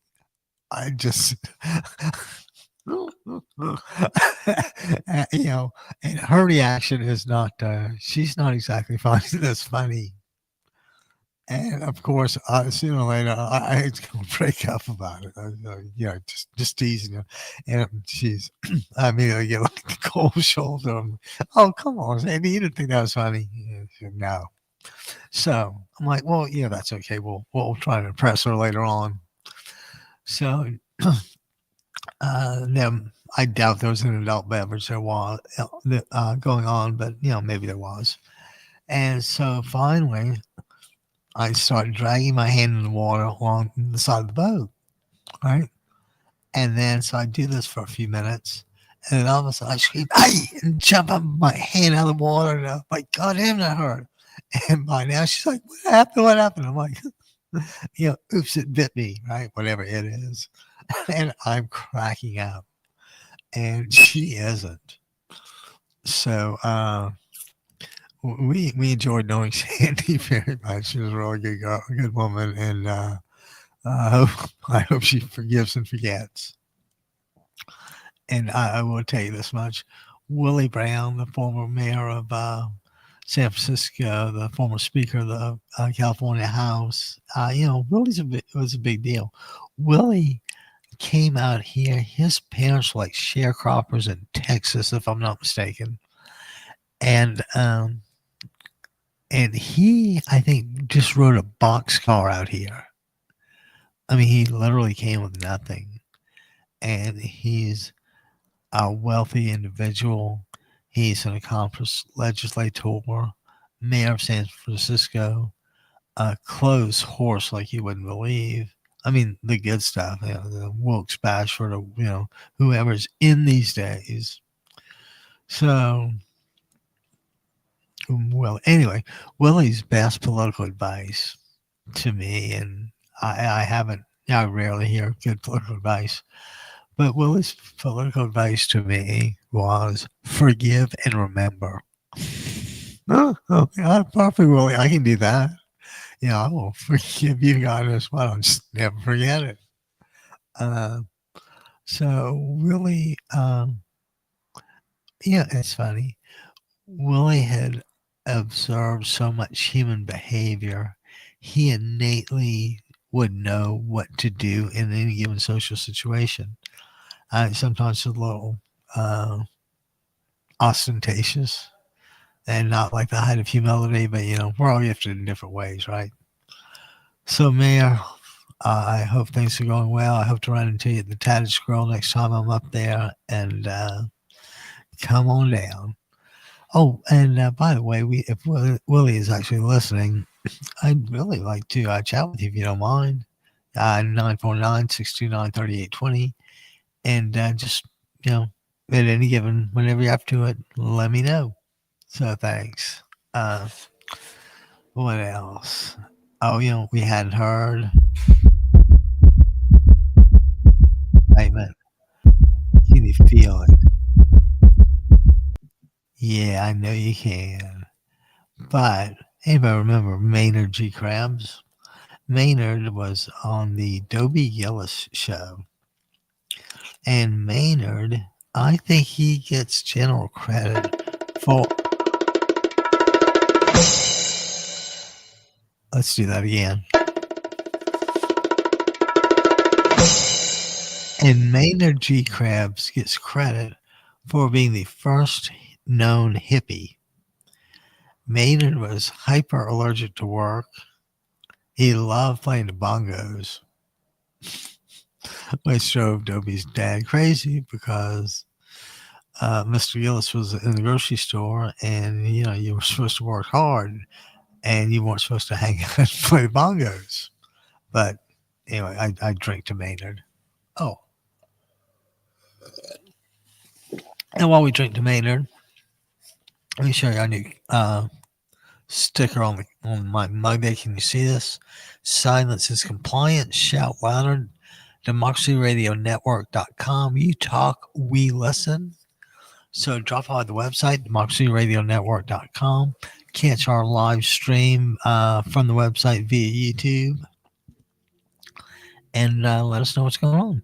So thanks. And there's another couple of radio people I mentioned I thought were particularly helpful. And actually the most helpful one was a fellow named Steve Jones. And in case you, that name, like, which Steve Jones you talk about, I'm talking about Jonesy from the Sex Pistols. Steve Jones, guitarist, the Sex Pistols. Anyway, he had a radio show in Los Angeles, about 60 miles north of here. And it was called Jonesy's Jukebox. I'll never forget this. It was on KDLD, whatever the call numbers were. And Jones is a really tasteful guy and musician, and so I listened to the show periodically, and I was doing some stuff in the handmade guitar world at that time. Excuse me, and he says something about needing or wanting an acoustic guitar. So my thought was, I will be his guitar sponsor. I'll get him a guitar, and he'll plug me on the show. So I find a handmade replica of a Martin D18 mahogany dreadnought, spruce top mahogany back and size, a cowboy guitar. And, brought it to Jones. He loved it. He plugged us on the radio and all that. And of course, all good things come to an end with the station's demise and Jonesy having to, find another spot. But so anyway, I got to go up to the studio a few times, and his engineer was a guy named Mark Sobel. And because Steve was one of those kind of guys, the British and the Australians have this thing for nicknames, like, and they got to end in E, like Jonesy or Bushy or whatever it might be. So if those guys give you a nickname, don't take it don't be hard on them. They just mean they're just trying to be kind to you. And you can be kind and call us at 949-629-3820 and let us know what's going on in your world. Is it the gas prices that are bummed you out? Is it homeowners insurance that's getting prohibitive? Now, you see, it's funny. As far as Proposition 13 goes, I don't ever want to see a senior lose their house because they can't afford property taxes. I just don't see that. But on the other hand, there's a little something unequal when in two houses next door, one guy is paying, a tenth because he's older, and somebody else pays, 9 times more because they're younger. And, like all good discrepancies, you've got to kind of make your own decision in that matter. But I urge everyone to take their time to actually make a good decision and see what's going on. But somebody's coming into the library, and I think they're, using indisposed or something. God only knows. But anyway, we're getting racing sailors out there. Just out of curiosity, anybody enjoy an adult beverage on Newport Harbor? I got to join the. We have an American Legion here in Newport, and it's right on the water, and it's pretty nice. Like one of those older, chalet Boy Scout camp kind of things. So also chalet kind of things. What was I talking about? Oops.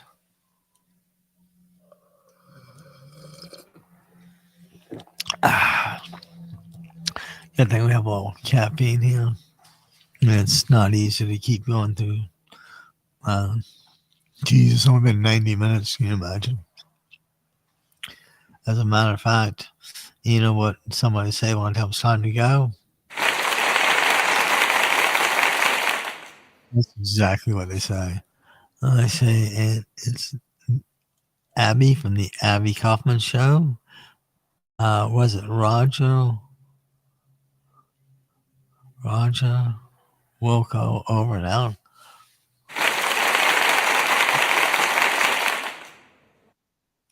it's kind of like the sound you hear when you win a trophy. I kind of like when the audience laugh.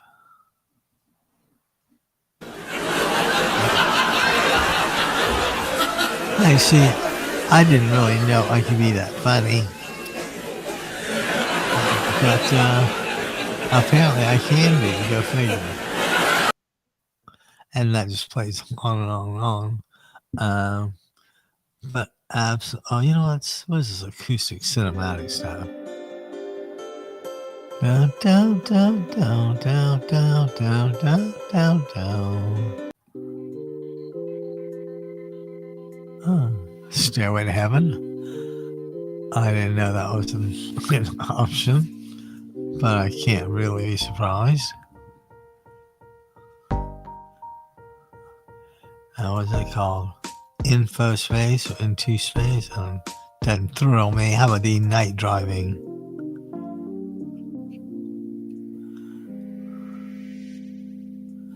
Oh yeah, do we get this come here by chance?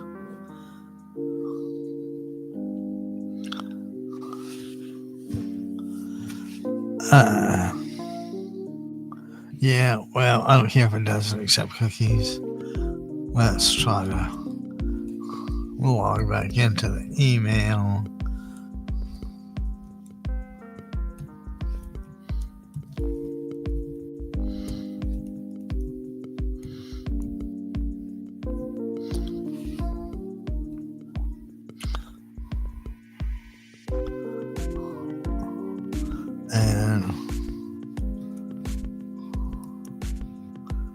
And that should get us back in.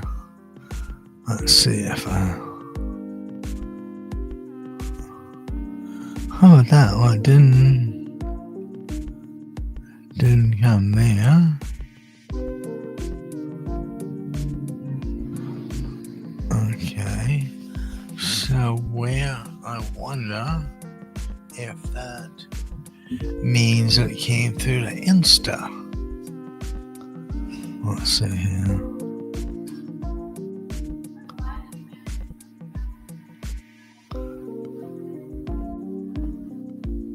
Oh, I know what that. Let's go right to the old Insta.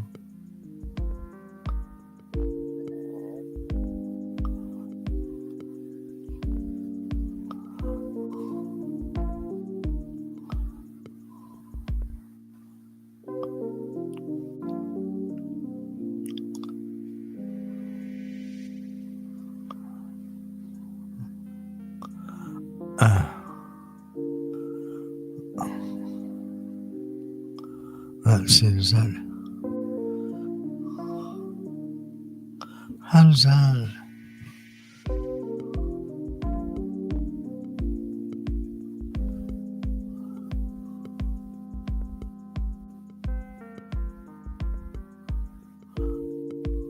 no, I can't believe that. Huh. Shake up here, Congress. That, my friends, was pretty cool.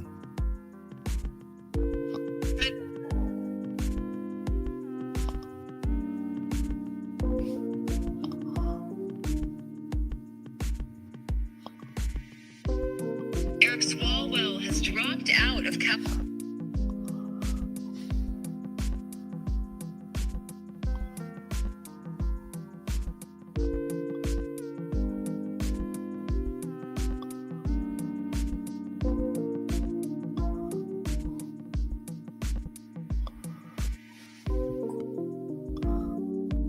Wow.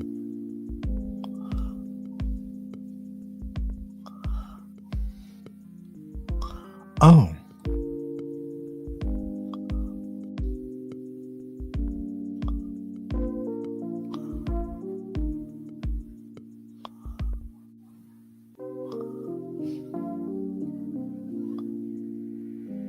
No, he didn't. I got him. Well, that's. Can't we get a little. Let's stop that. How about we can't. What would happen if we listen to a little bit of squeeze?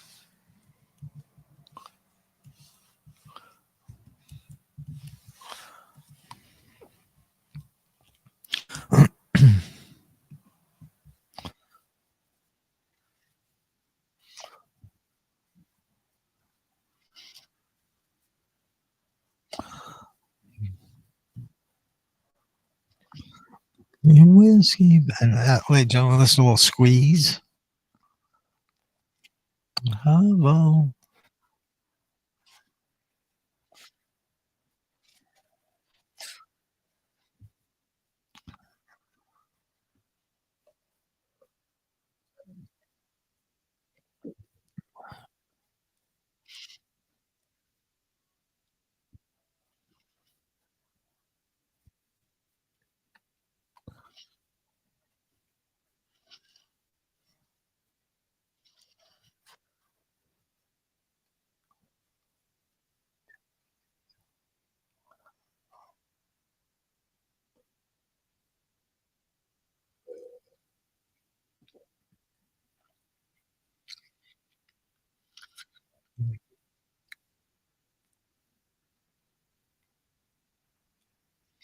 Has been bottled and labeled with love. Diddle, diddle, diddle, diddle.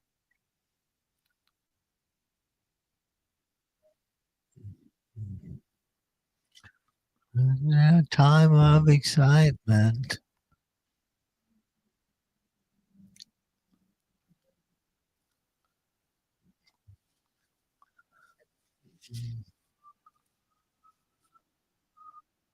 And she became mama. Maybe she just one day she'd be one or the other.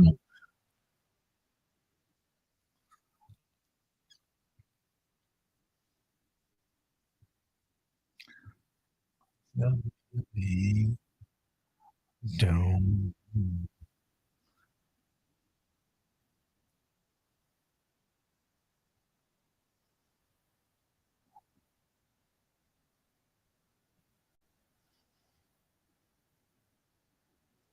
Very much and labeled with love.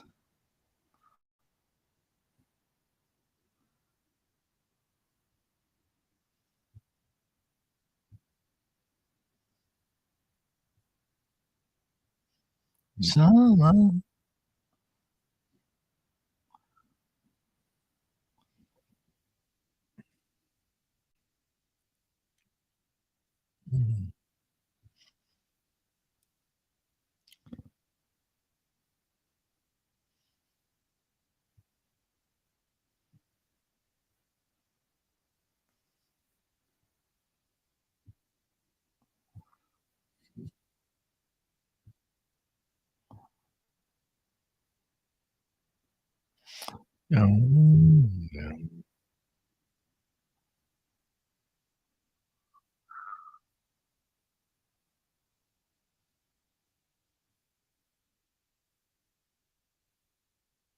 How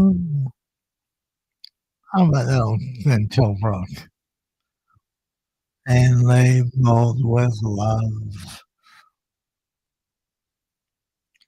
It's love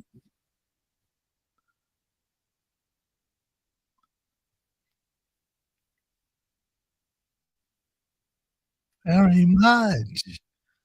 Us has been landed and labeled with love. Has been landed and labeled with love. Has been landed and labeled with love.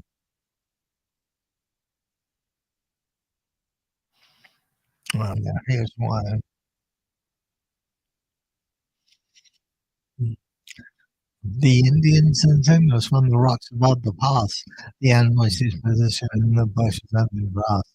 Halfway into a tree. She doesn't mind the languages, the beating she don't need. And that's also said that Harpo is asleep. And he wakes up on the fire, is dead and arrows in his head. And baby Crockett runs around and says, "It's school for cats, it's school for cats." And he's doing 90 because he's got no place to go. He got a village and a shed up the grove. They got up there, who goes in again, in and out, watch what the numbers on the names. The verses always look the beating same. And then I have the obsession there, it's not the likely lads. It's very cool for cats, say cool for cats. Oh, cats! Well, I'll be closing down the pub. I've seen my eye reflection. I'm looking slightly rough. Sometimes you that I want to be so fast. I put a little muscle and I spend a little cash, but all I get is bitter and a nasty little rush. The time I saw the one I've had, and ready to tell you that it's cool to be a cat. And now, ladies and gentlemen, get ready for a very young Jules Holland, completely cigar down glasses. That's him. Well,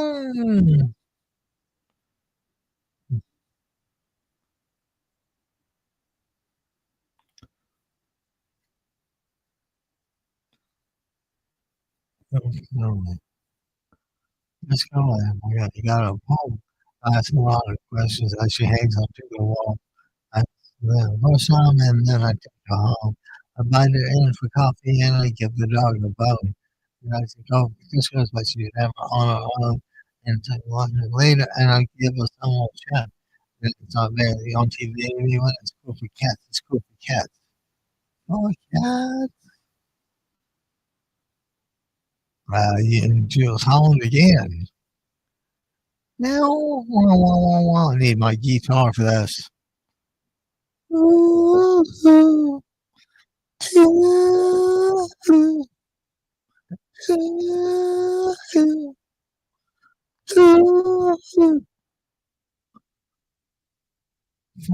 cats.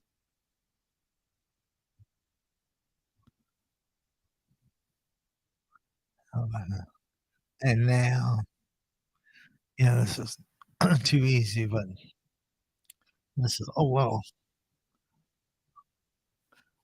song called Of the Junction. Here it goes, something like this. Down, down, down, down. Well, I never thought I'd have been with you to go up out on the windy helmet. The night I ain't forgotten.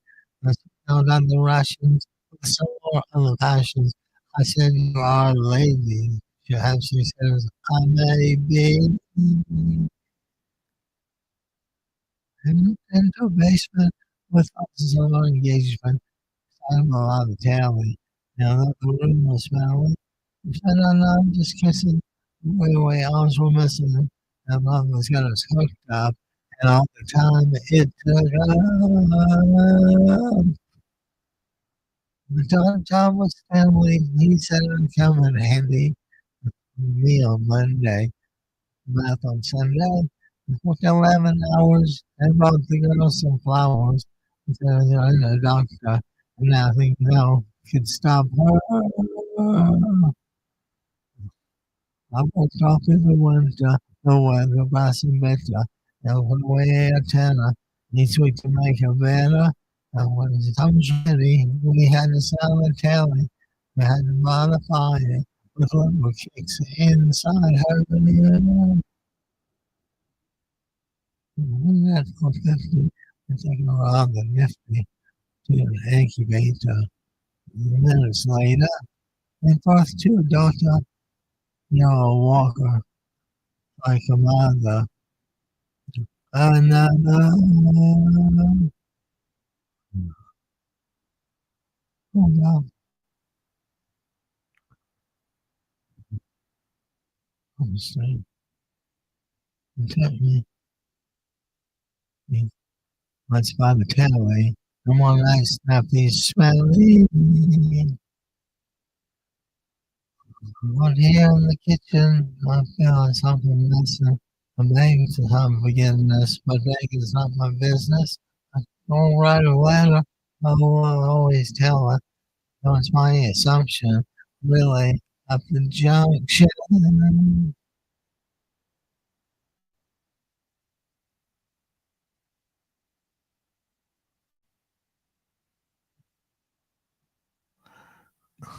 And there you have it, ladies and gentlemen, a few quickies from Squeeze. I do think they're one of the better bands that's ever been underrated. But Jules Holland is great. Different than Tilbrook, Christopher and Glenn Tilbrook. Uh, they were talented then. They're talented now, and I really like Glenn Tilbrook's electric solo version of "From a Whisper to a Scream."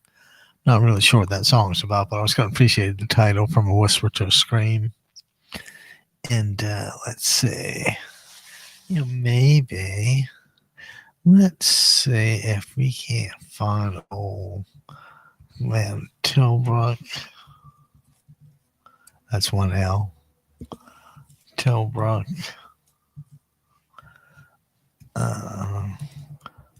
From Whisper to Scream Live. How about that? That should do it. Let's see. We want the one. No, this is the one. This is Glenn with a Telecaster. And that's Telecaster without a net.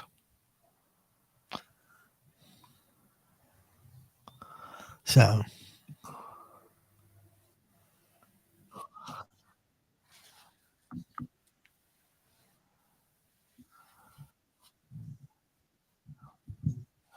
Ooh, ooh.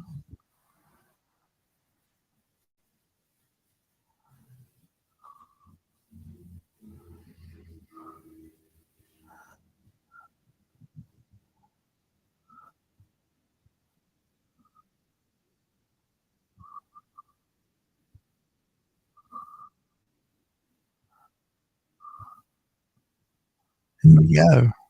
Oh, it's not easy to resist temptation around to make fun of somebody else's imagination. When every word you say is like an open invitation. Power of persuasion is no match for anticipation. Like a finger running down the seam from a whisper to a scream. From a whisper to a scream. Now don't get me wrong. Please don't leave me waiting too long, waiting too long, waiting too long, waiting too long. Oh, oh, with the customers like it, they might even pay it if they keep on thinking they'll end up staying. I heard someone say, where have we met before? The one over the 8 seems less like 10 and more like 4 from what's running down the seam. From a whisper to a scream. From a whisper and scream. Don't get me wrong. Please don't leave me waiting too long, waiting too long, waiting too long, waiting too long, waiting too long, waiting too long, waiting too long, waiting too long, too long, waiting too long, waiting too long, waiting too long. Oh.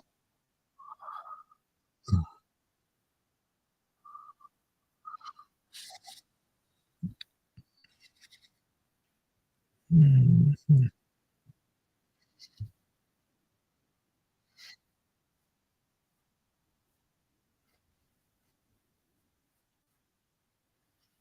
Thank you. Yeah, I shouldn't. Oh, this is in quintessence. Always like this.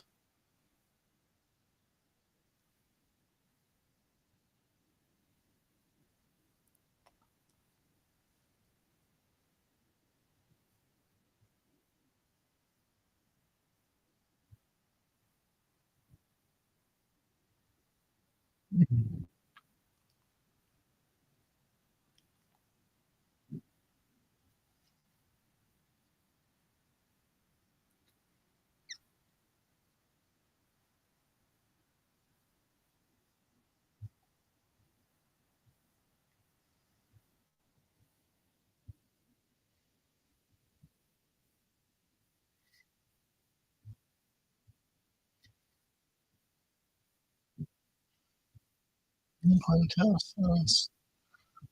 In quintessence. In quintessence. Oh, don't.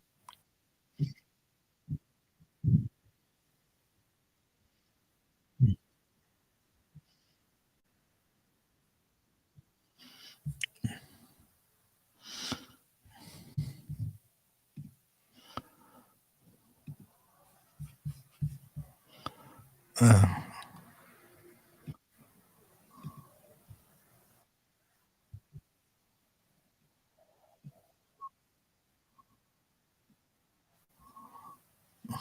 huh. Okay, well, how about this? Let's deal with you two again. Oh, you know what? Let's sign in here.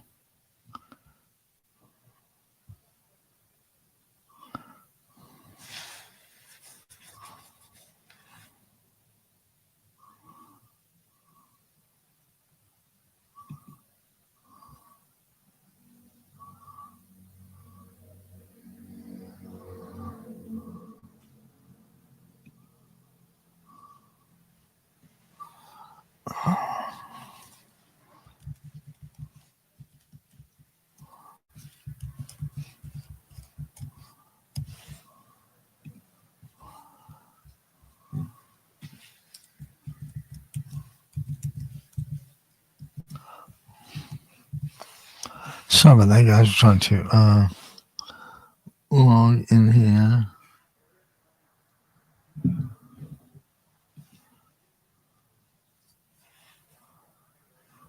Oh, I want to skip that. I want to skip that. I just want to get in here. Okay, and so far so good.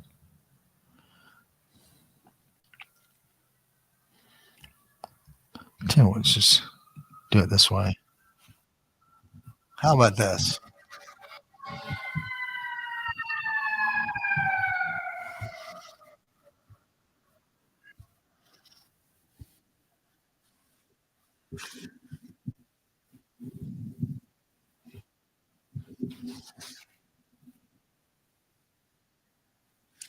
Says we owe him nothing, but he comes back again. You know, tomorrow, again tomorrow, and tomorrow.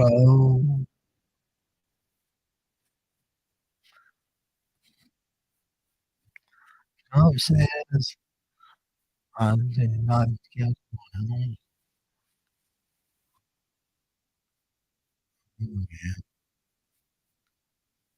That was,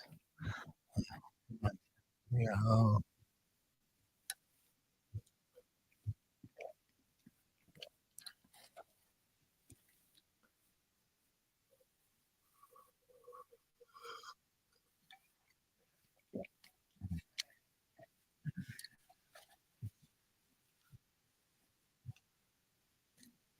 roll and tomorrow.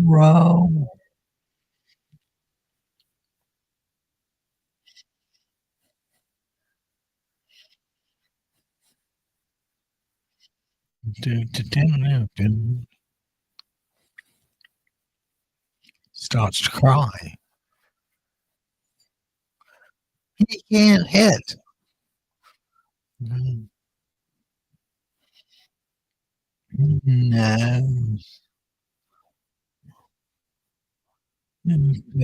I forgot about that.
This is a Nickelodeon we kind of like.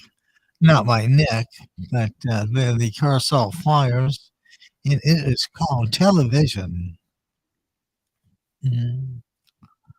Dun, dun, dun, dun, dun. Every working day, I hurry home as fast as I can.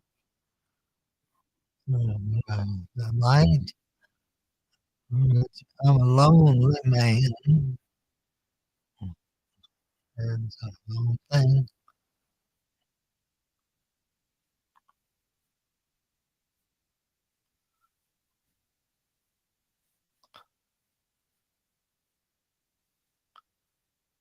Television, television, television, television, television, television, television, television. Yeah, if I'm on, if I'm happy or sad, as long as we're good or bad. Oh, and honestly, it drives me mad, and I'm one man.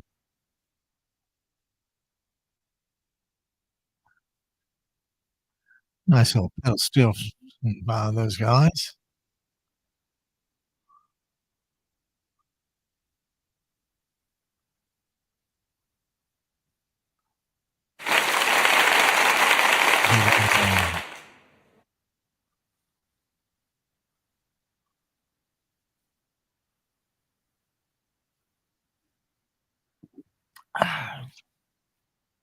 Used to know they don't come around no more.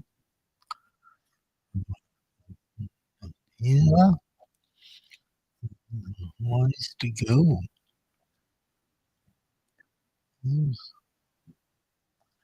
Right. You've been gone.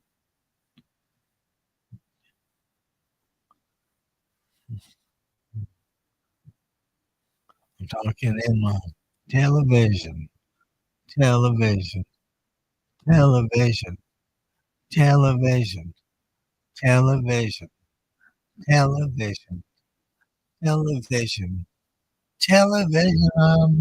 I'm wrong. I'm happy or sad. A damn if it's good or bad. Yeah. Well, it drives me mad as long as I'm fucking glad. Don't. Or how you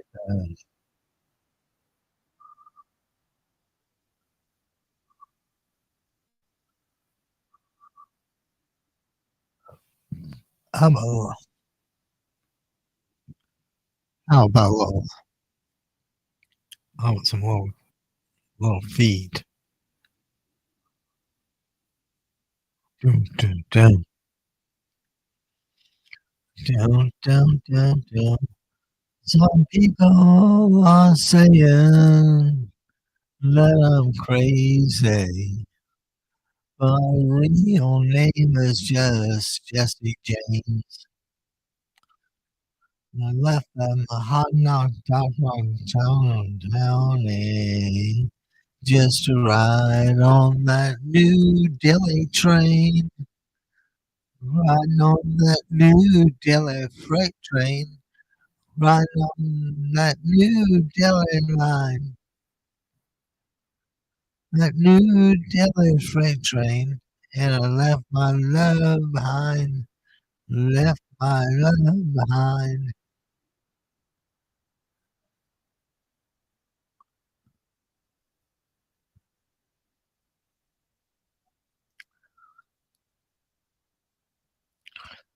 Just a country boy without green hills. I'm just a country boy without gold. No, no. City across the rainbow. The man held and stole. Riding on that new Delhi freight train. Riding on that new Delhi line. On that new Delhi freight train. And I left my love behind. Left my love behind. Left my life behind.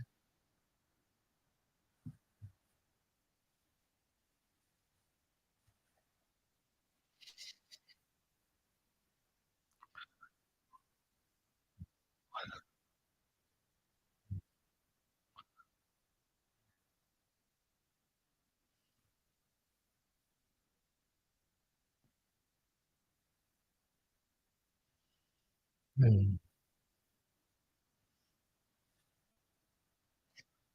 All right, so that's a little feet. Let's have a little pose. Down, down, down.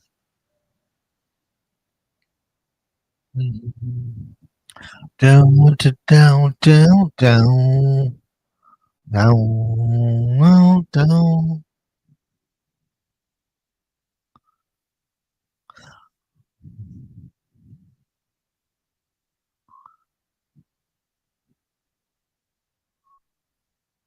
Wake up, Maggie. I think I got something to say to you. We're in September, and I really should be back at school. I want to keep you amused, but I feel I'm being used. Oh, Maggie, don't try anymore.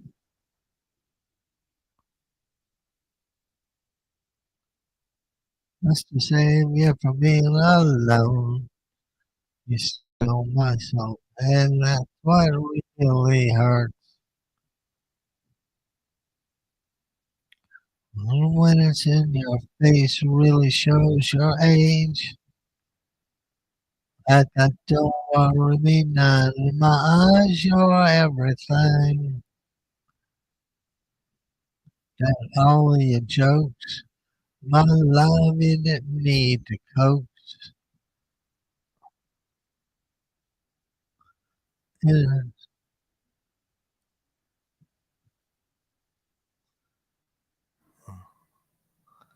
this is one that we want playing for.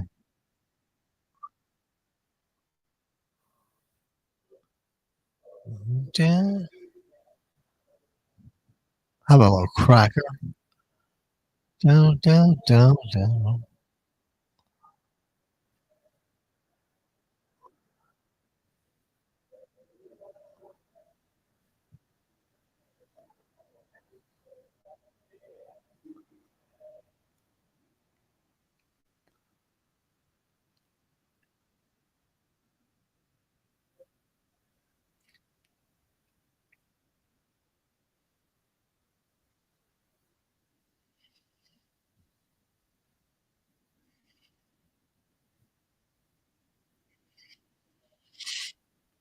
So the tall one, our needs now, and no price like no one just bores me to death. Our needs now, folk singer, like I need a hope in my head.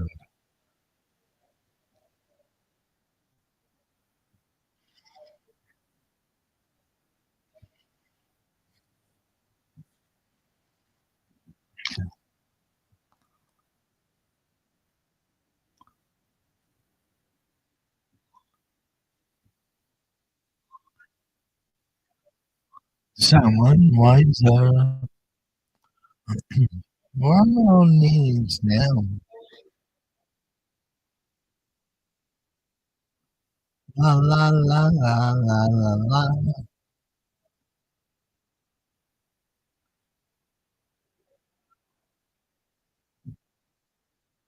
Like I need a hole in my head.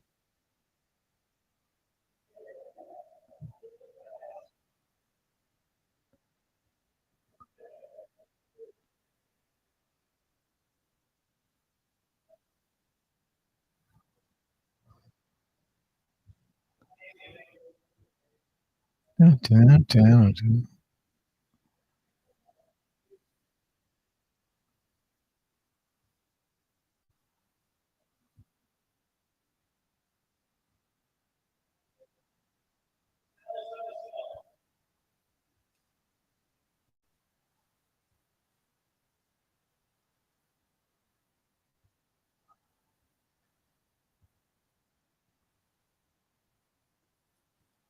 All needs now. And Frank Sinatra. So I can get you in bed. Oh, like I need a hole in my head.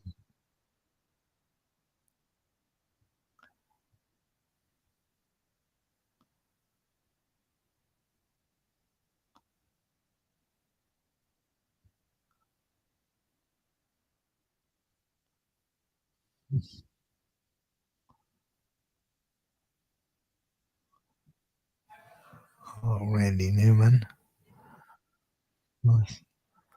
Know why? May not be perfect. Heaven knows we try all around in our hometown. Let's drop the big one and see what happens. Honey, but are they grateful? Mindful and they're hateful. Yes, prize them. Let's drop the big one and prize them.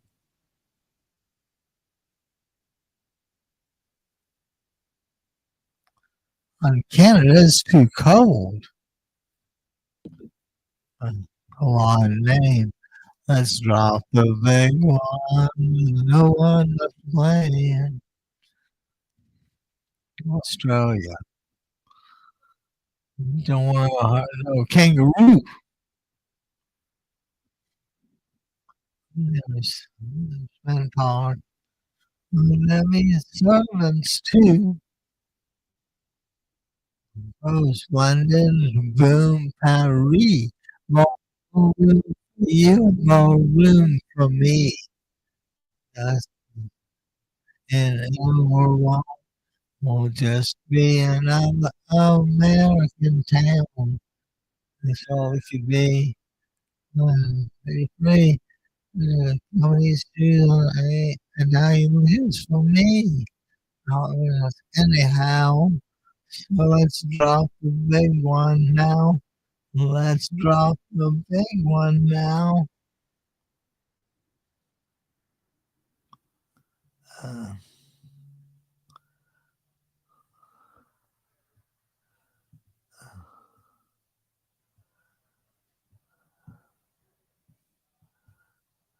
uh, I want to be a dog. No.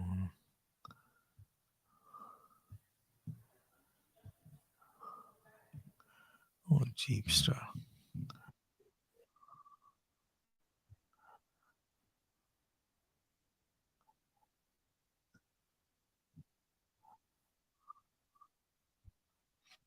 I want Jeepster T Rex. Mark Bowen. Did I say Mark Bowen?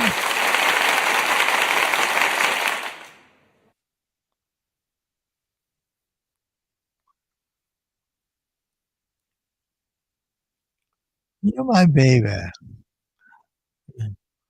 And you're my girl.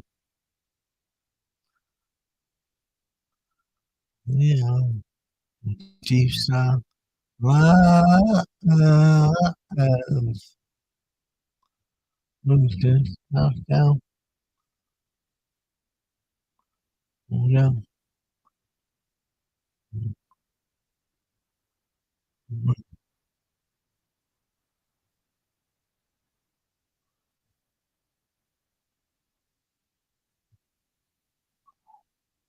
You're my love. I'm just a Jeepster. Your love. Don't.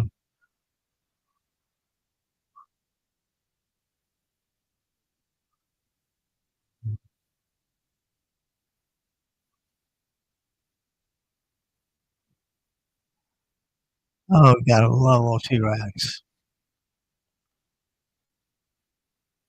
You're my girl. I'm just a Jeepster for your life. Oh,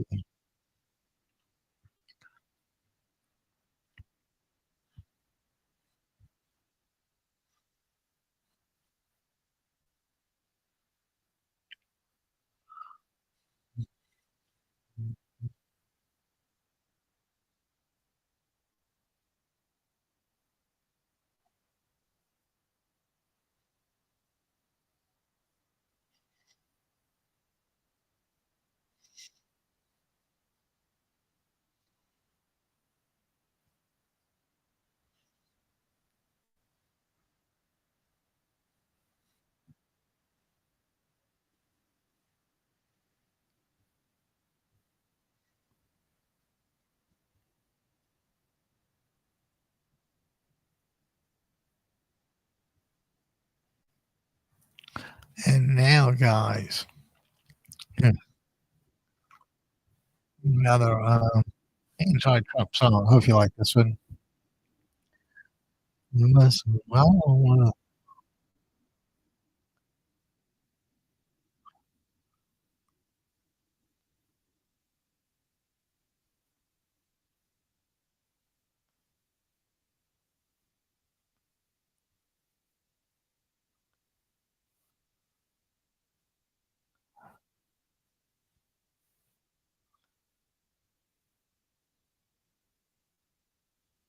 So you follow along. Each day I got no respect. But Donald Trump is less than zero. Hey, yeah.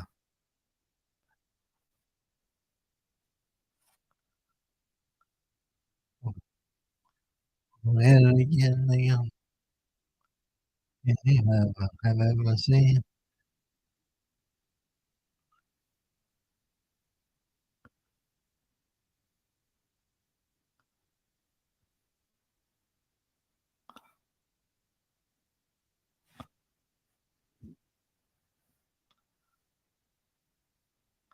Even your father won't detect it, so your father won't know.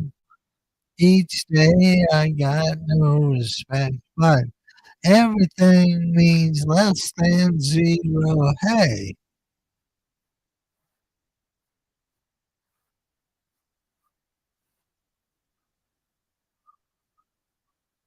well,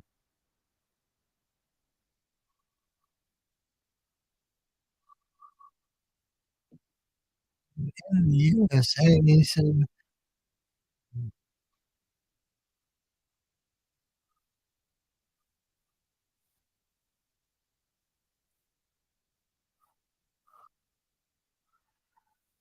And you know, ladies and gentlemen, only because I'm such a geek, and I do mean geek, I don't know how that did that, but we want hello, Nick Lowe from Tokyo Bay.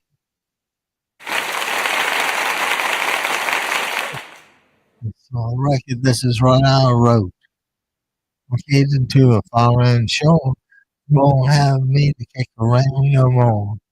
But anyway, I get it in today. I'm telling kids away. I'm heading out to Tokyo Bay.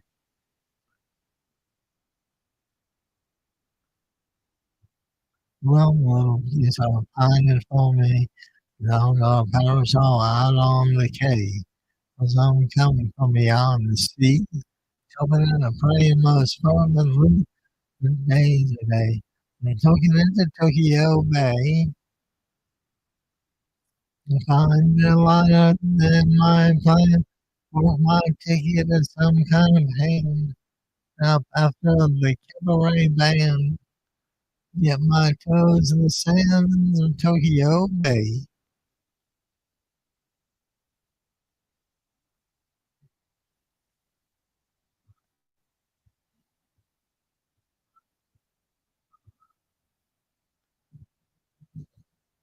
Oh, yeah, love Nick. I'm canteen, I know. I come turning up and my cap down low. My I'm like a mellow. My hand and packed ready to go. I'm long gone, daddy, when they find my note. That's for the record. This is what I wrote.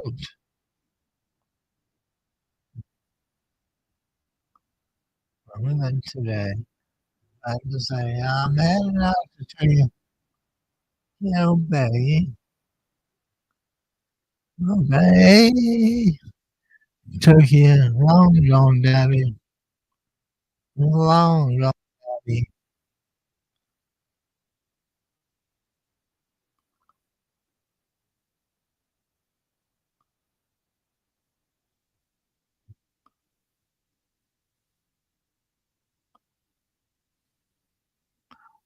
Um, Nick is always good to hear from you. Okay. Oh, I have a little camper. Take the skinheads bowling. Why don't we take those skinheads bowling, huh? Yeah, I don't see why not. Skinheads ought to be able to go bowling. It's free country, right? Or should we make them go to a skinheads only bowling alley? Not exactly why. Everybody's coming home tonight these days. Last night, those skinheads on my lawn. Take the skinheads bowling. Take them bowling. Take the skinheads bowling. Take them bowling. Ooh, some people say bowling on those got big lanes. Got big lanes. Got big lanes. Some people say bowling those all look the same. Look the same. Look the same. I mean, he was the ones with anything. That's nice, but I forget what it was. What it was. Take the skinheads bowling, take them bowling.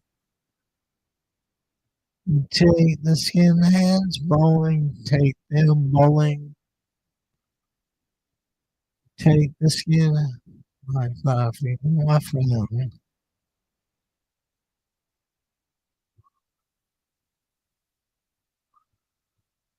Oh, sleep next to plastic. Yeah,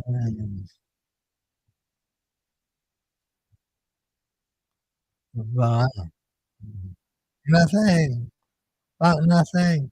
Take the skinheads bowling, take them bowling. Take the skinheads bowling, take them bowling. The skinheads bowling, take them bowling. Oh, God. Take the skinheads bowling, take them bowling.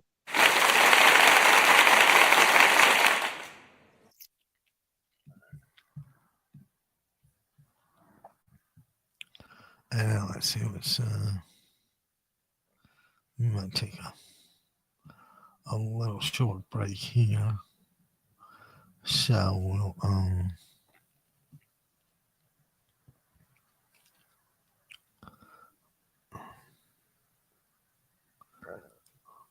how about if we just kind of play.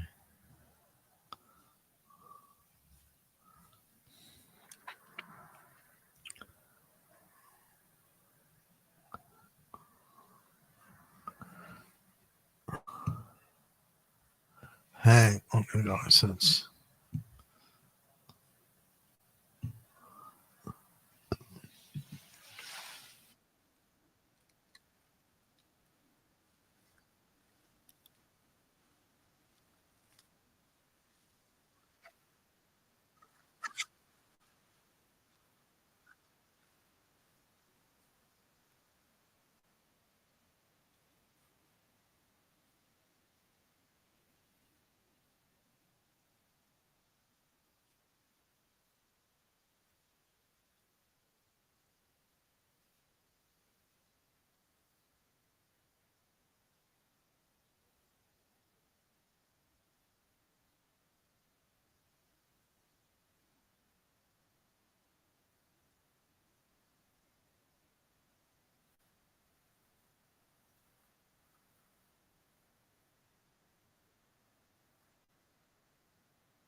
Oh God, Randy Newman now.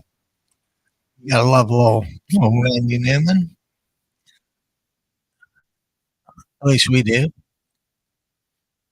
Short people got no reason. Short people got no reason to live. You got little feet. I'm telling great big lies.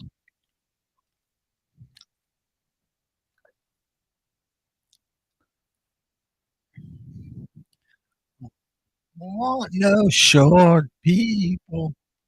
Don't want no short people.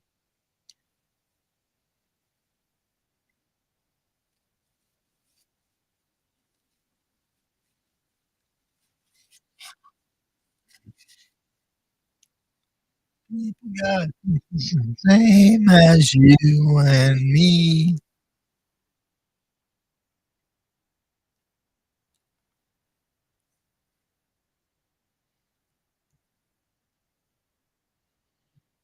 We got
little Marshall Crenshaw.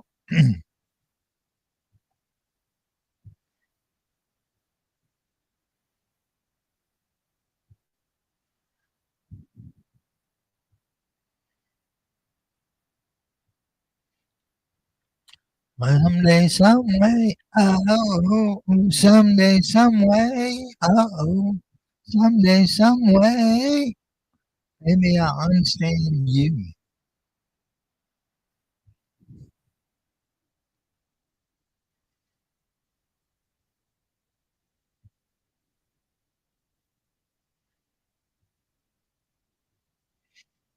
To you someday, some way, oh, someday, some way, someday, some way, maybe I'll understand you and everything from me.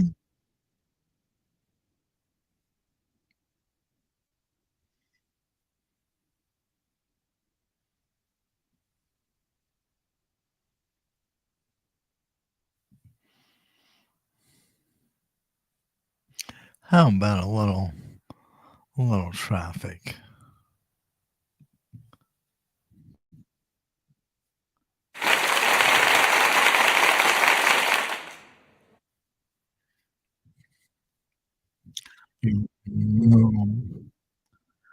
Dear Mustafa.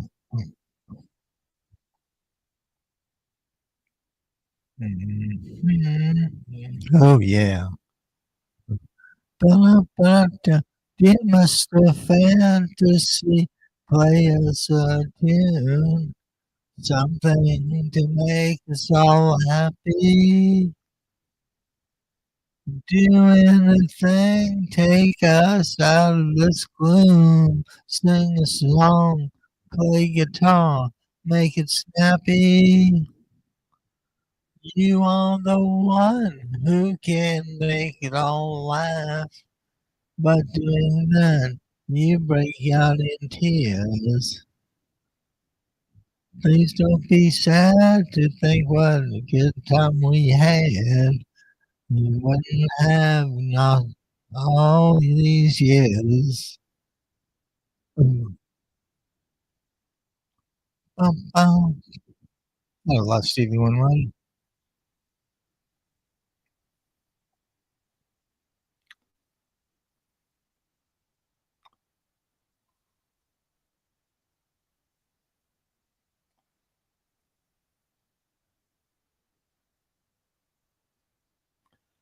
The master fantasy, play us a tune, something to make us all happy. You are the one who make us out of this gloom. Sing a song, play guitar, make it snappy.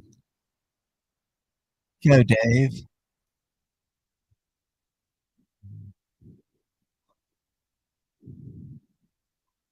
Go.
Down, down,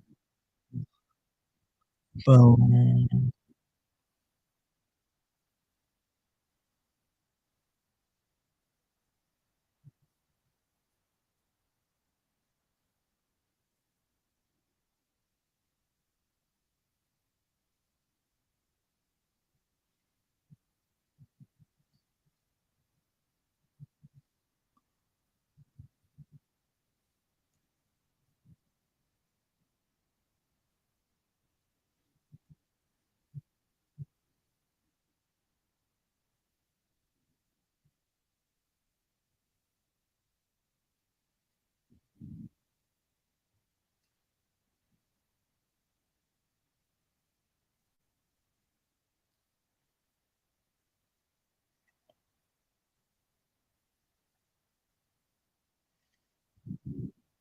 Down.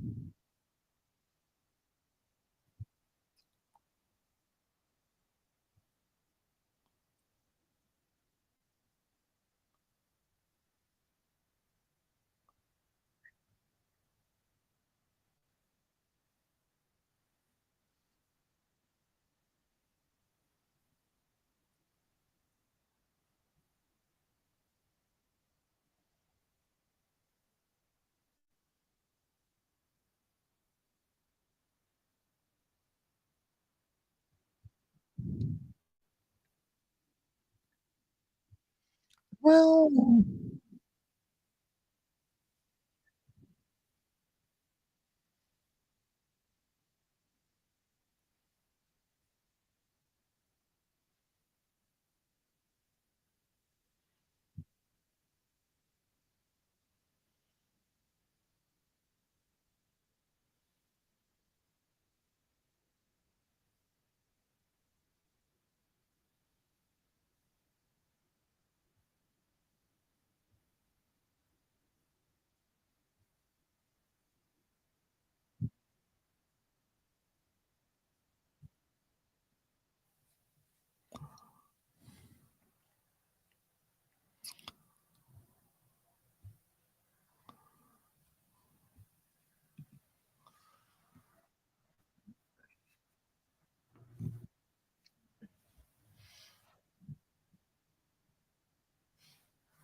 from the factory, driving like a nut in the rain. Don't think I'm dressing so hysterically, but I didn't see a thing until I did. Uh, Beating up the Chinese at the killer. Put a few inside me at the end of the day, and I'll on the revolution camera, crawling from the wreckage, crawling from the wreckage. You think me on the trees and in the hedges, crawling from the wreckage, crawling from the wreckage into a new car. I, I passed by with his exploding nose. Like someone today, knocking hands down while you try, I suppose. All I do is run away. Gunned up the motor in the hyper drive. I wasn't gonna take any of that. Like I was suicide. All I gotta do is bang, bang, bang. Crawling from the wreckage. Crawling from the wreckage. You think by now the brain will get the message. Crawling through the wreckage. Crawling from the wreckage into a brand new car.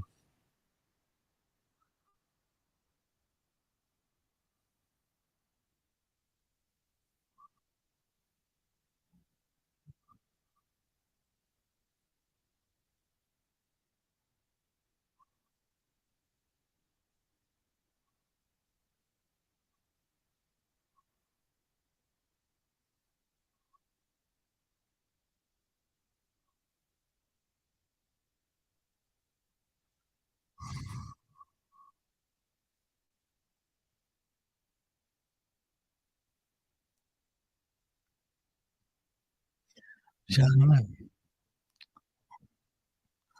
God, man, depression. That's the fun driving the wheel.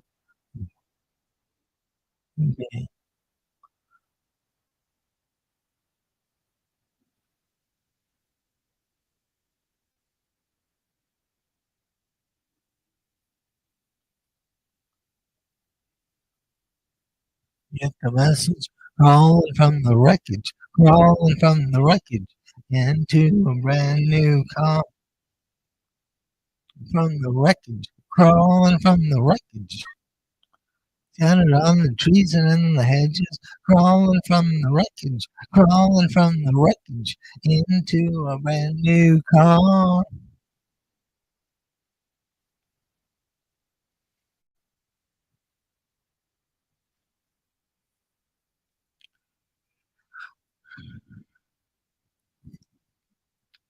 Graham, you're a guy. But we gotta take a little break, so we'll just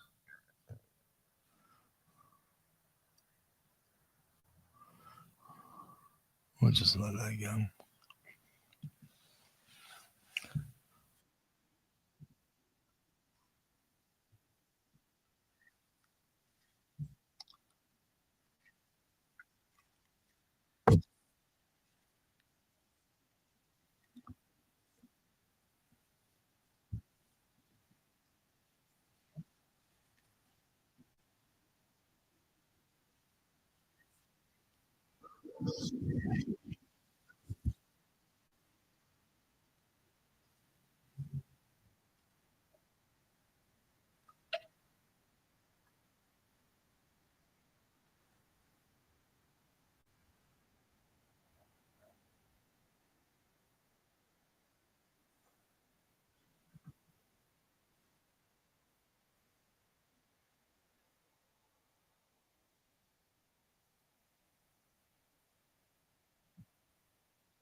But at least then we had to listen to the call of nature.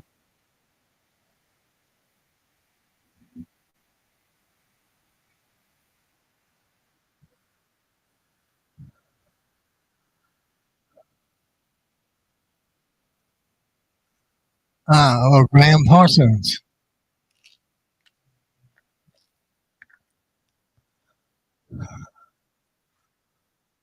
trying to get ahead.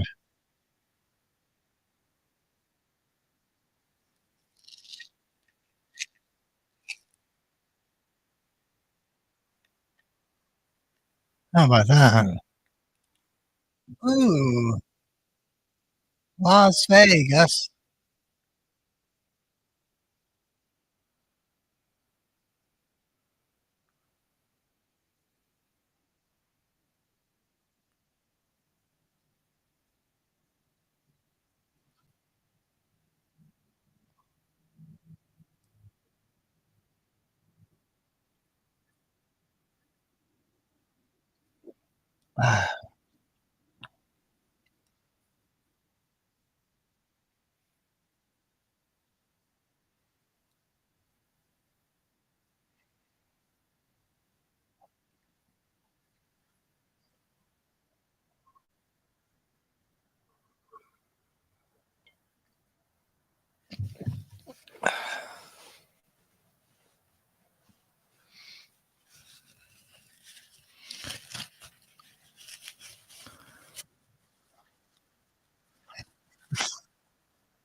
I was singing it, Graham.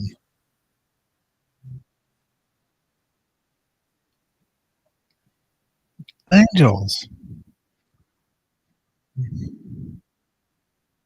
No town. Every single town.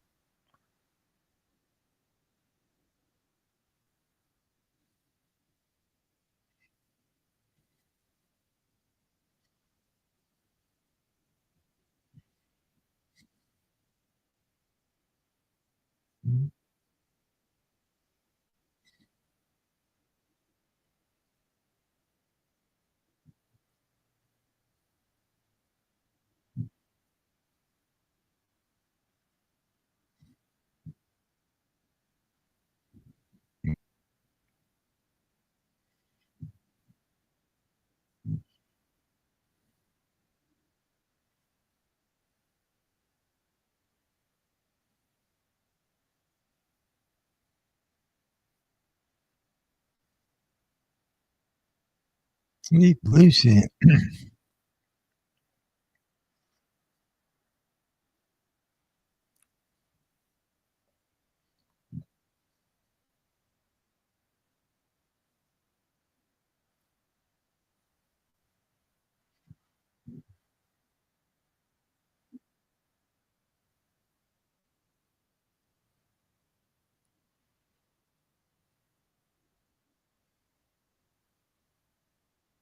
Grievous Angel. The return of the Grievous Angel. What I have to do. Down, down, down, down, down, down, down, down.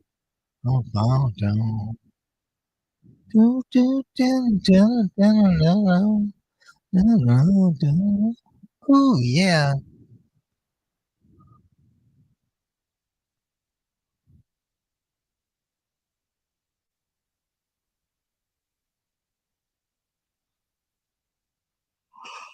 Well, some of that, ladies and gentlemen.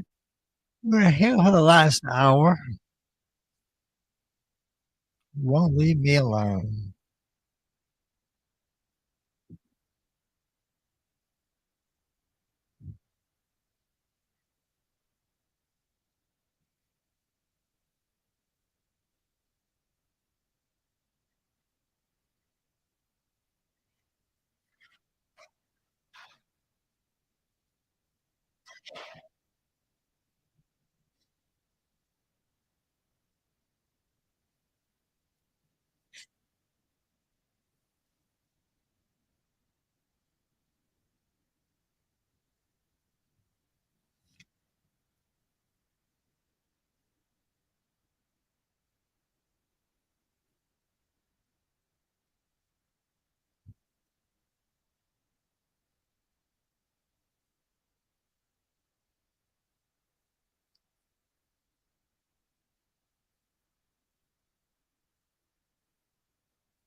Down,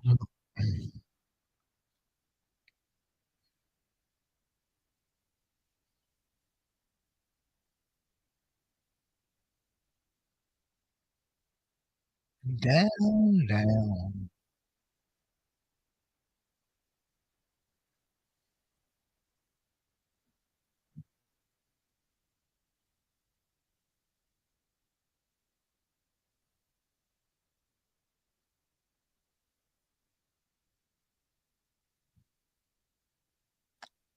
Yes, they do.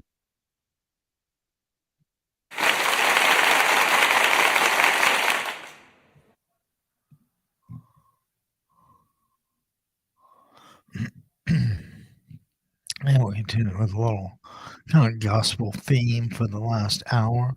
We have 55 minutes to go, ladies and gentlemen.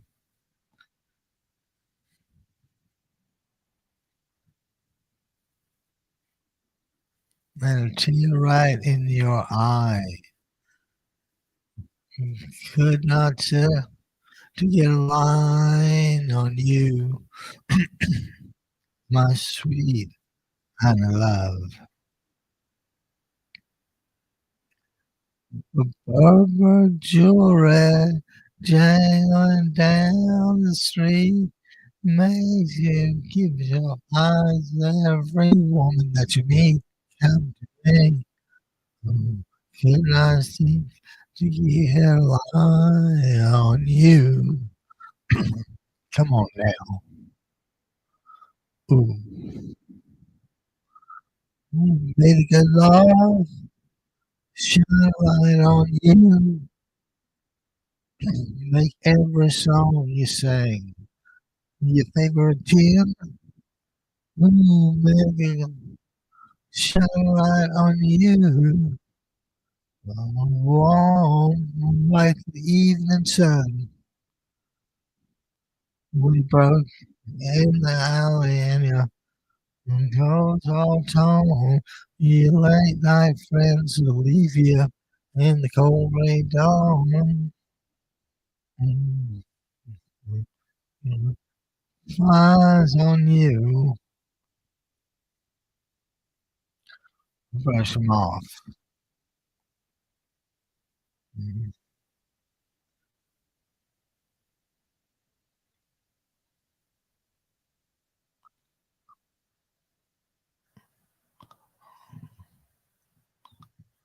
mm.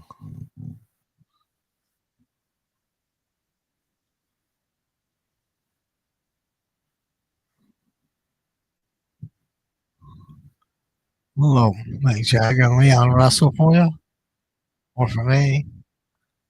Lying on you.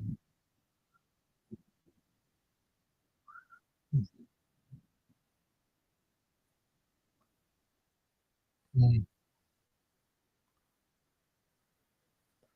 Ooh, jangling and down on the street. I want to million. Ooh, man. Yeah, lying on you.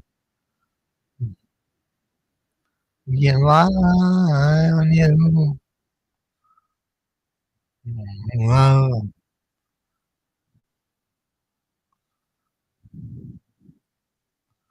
Yeah, your favorite tune.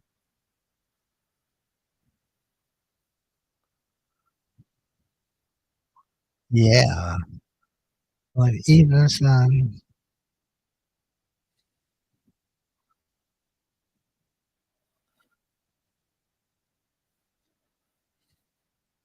Tries to leave you in the cool gray dawn. Eyes on you. Oh, I could not seem to get high on you. Oh,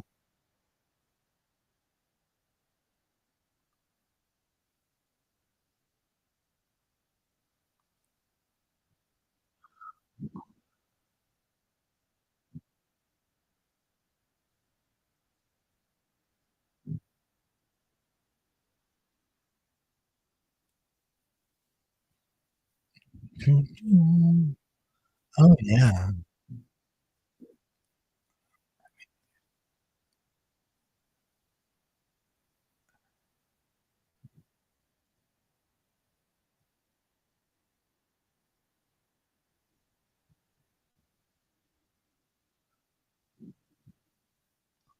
Lean on you.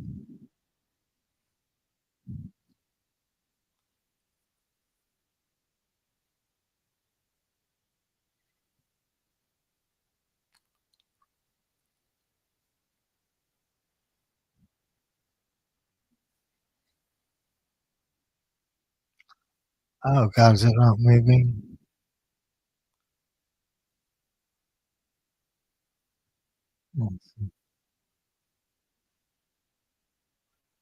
Yeah.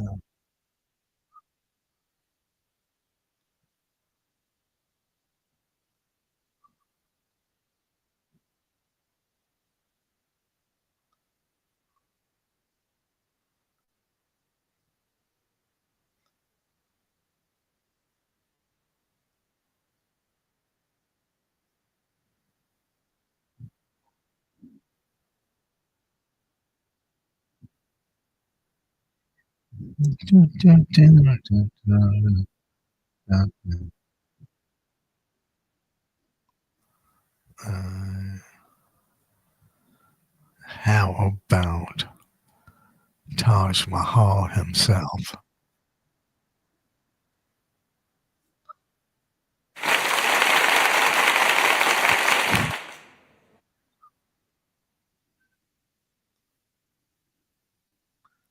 So, then the Eastern Seaboard. Look at one of these wound up and she's running like she never did before. It's also the cop inside. 6 days upon the road, I got to see my baby again. My friends, kids in a Georgia overdrive. With little white pills, like your eyes are open wide. Just say it's Jimmy and White. That's a thing inside. 6 days upon the road, I see my baby again. Well, since I kissed my baby bye-bye, I'm not like some of the guys. Baby, better watch the way I shift my gears. 6 days upon the road, I got to see my baby tonight. I will play it, Jesse. You see it, Davis?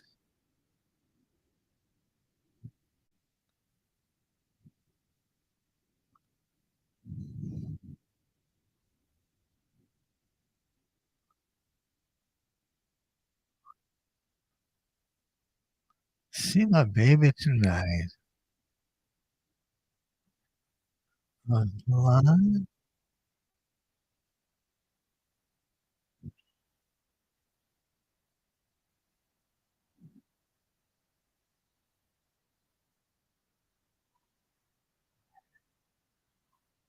He's upon the road. I got to see my baby tonight.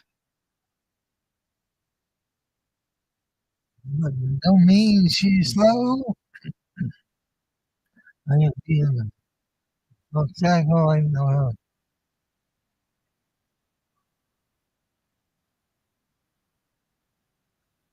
I'm in a baby, you know. I have to see my baby tonight.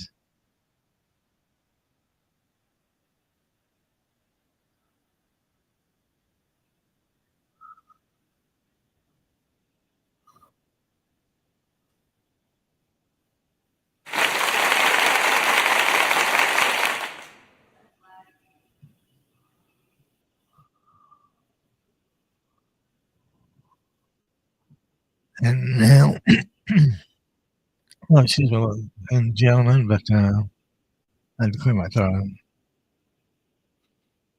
Little feet, willing.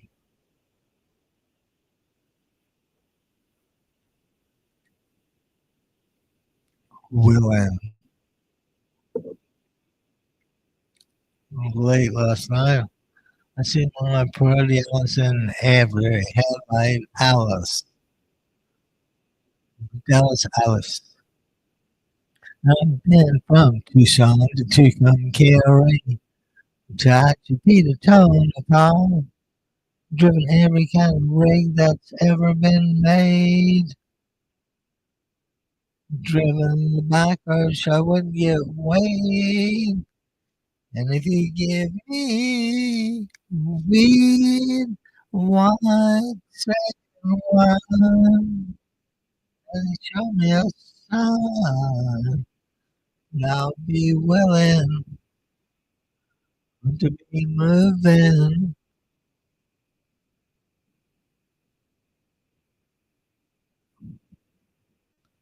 Oh, play it now, play it.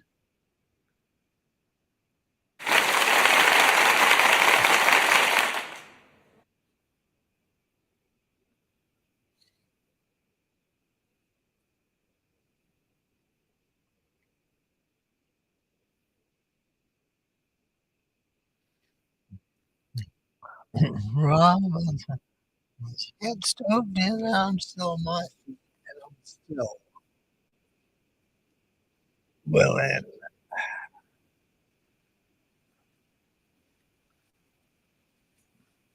They got a sign every time I go to Mexico,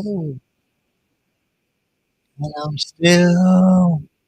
Now I've been from Tucson to Tucumcari, Tehachapi to Tonopah, driven every kind of rig that's ever been made, driven the backwards so I wouldn't get weighed, and if you give me weed, white sail on, and you show me a sign, and I'll be willing to be moving.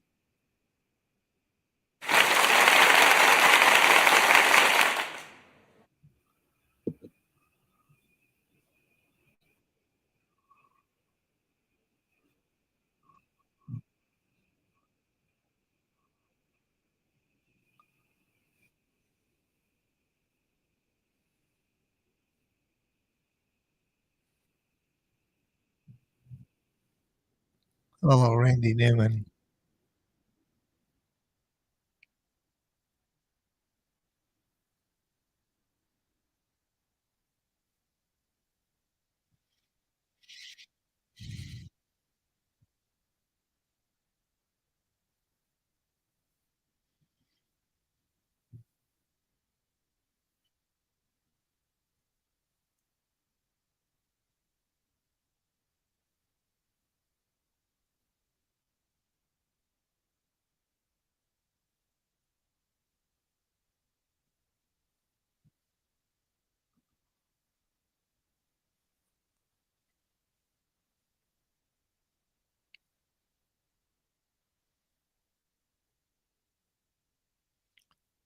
Sail away,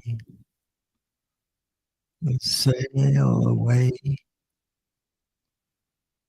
We will cross the mighty ocean into Charleston Bay. Sail away, sail away. Across the mighty ocean, Charleston Bay.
Take off the coat. Real slow.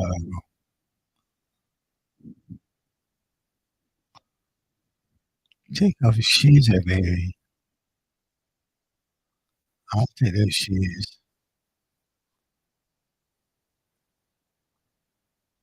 Take off your dress. Very slow. Hat on. Yeah, you can have a hat on.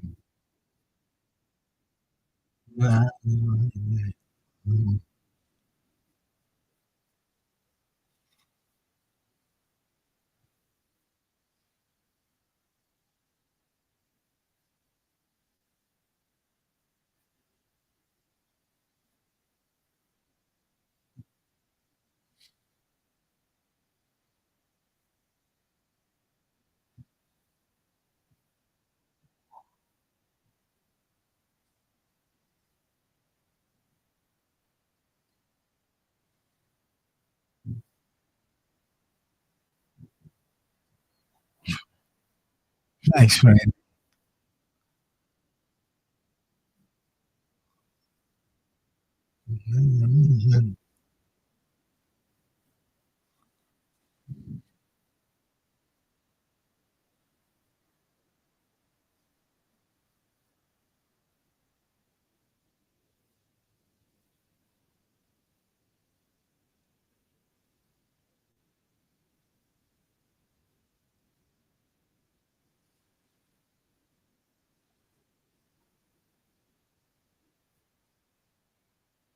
I said,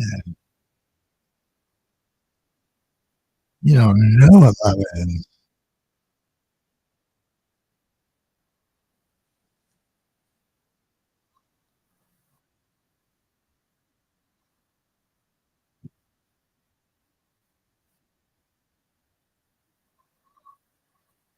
And how about a little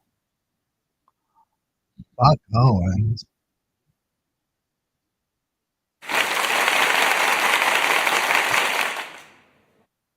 I think this was a rockin' Halloween song. Was doing his stuff, breathing down my neck. Jump back, hit back. Here comes a hunchback. You better get out of his way. Fee, fee, fi, fi, fo, fo, fum. It's a monster's holiday. I hopped into bed and I covered it in my hands. I gotta get a good night's sleep. And then I woke up about 12 o'clock and I shot right to my feet. They were green as the goblins, dragons, and zombies. Lord, what an awful sight. I said goodbye to you, may get me. My honey's not to say that it's gonna be after the fight. Frankenstein was the first in line, and the Wolfman came out next. Dracula was doing his stuff, breathing down my neck. Jump back, way back, run, till I jump back, better get out of his way. Fee, fee, fa, fa, fa, fa, fa, was a monster's holiday.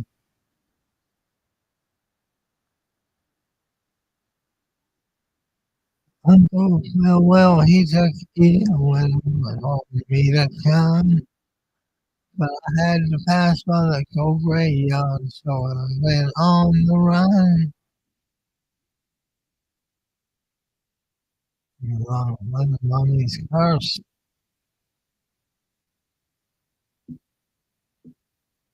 Yes, first, Frankenstein.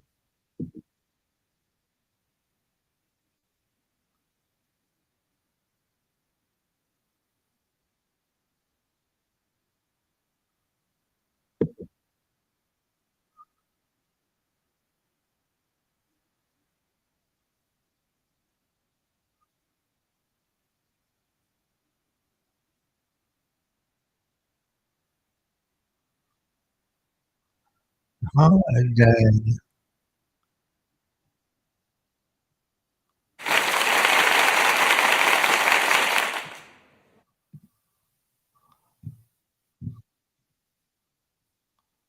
Alice. Let's go ahead. Sorry, over.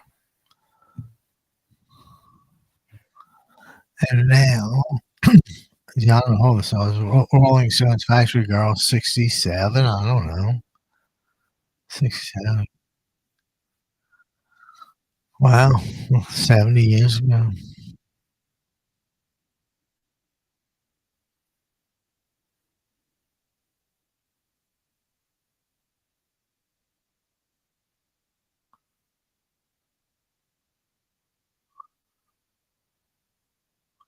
Wait for a factory girl. Wait for a factory girl.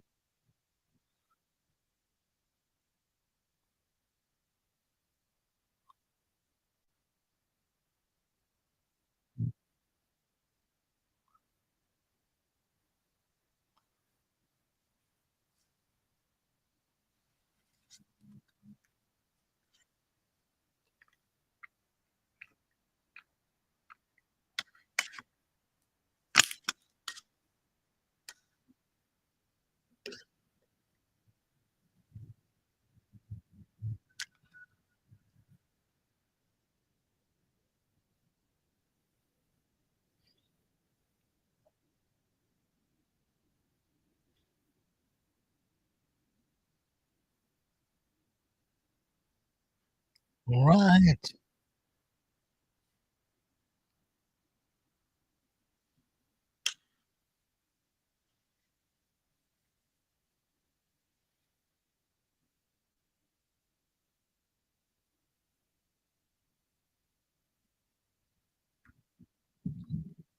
Yes.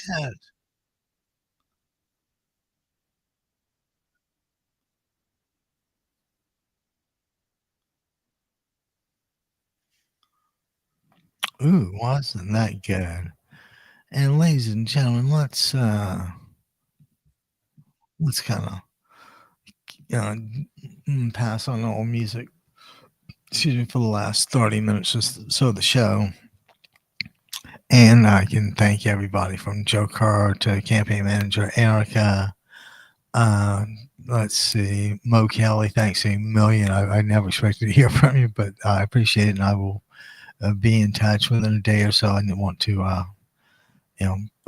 get the my best foot forward. So give me a day or so, and there'll be an email for you. And I hope we can. I hope you at least think about it. Anyway, back to the deal at hand in politics.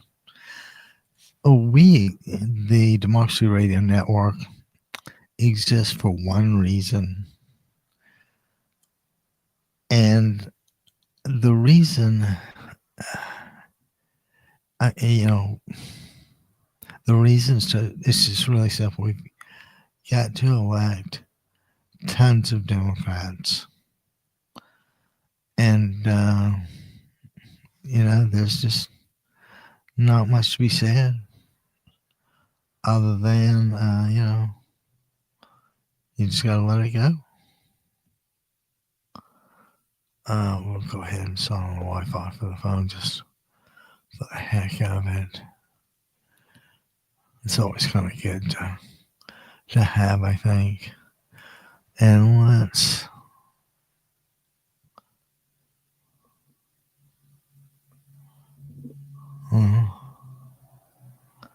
Yeah, okay, well, I don't really.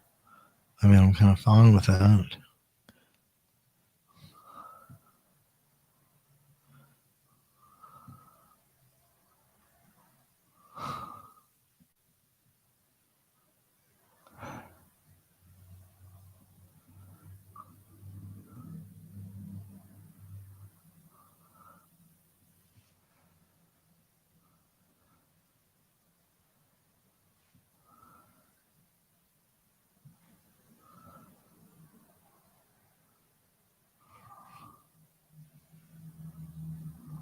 Uh-uh.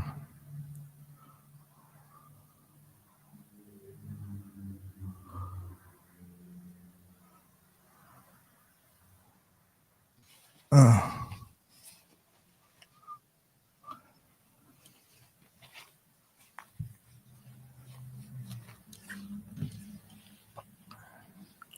so nervous doing this. We're looking at a guitar. And they're actually making us pay for this. If you can believe that. So, I'm going to down a little bit for this. Card number. I'm trying so I won't say the numbers out loud, so.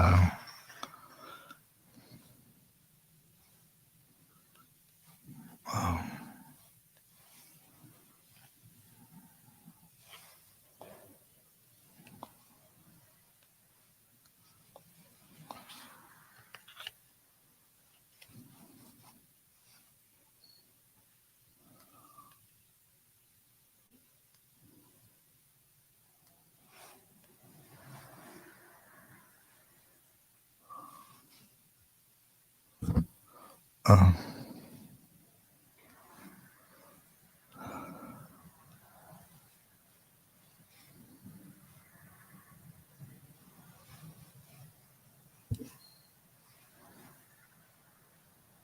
oh,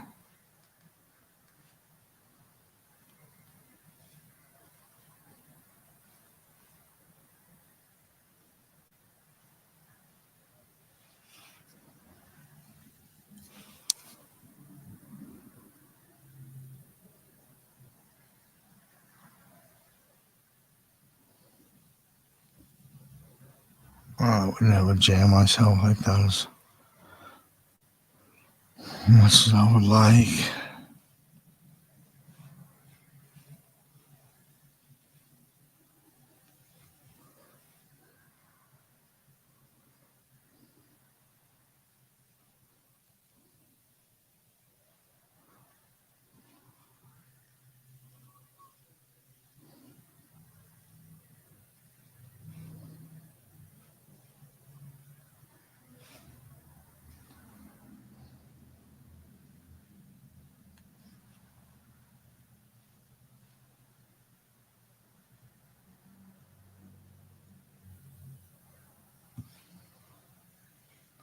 Huh. Well, ladies and gentlemen, we just bought a guitar.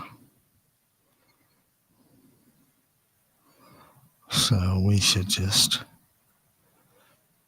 be kind of happy with that. Let's go back to mail and undo this. Guys, that was just incredible. Hang on. Let me go put this phone back on for another few minutes.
Sorry for that brief interlude, guys. We had.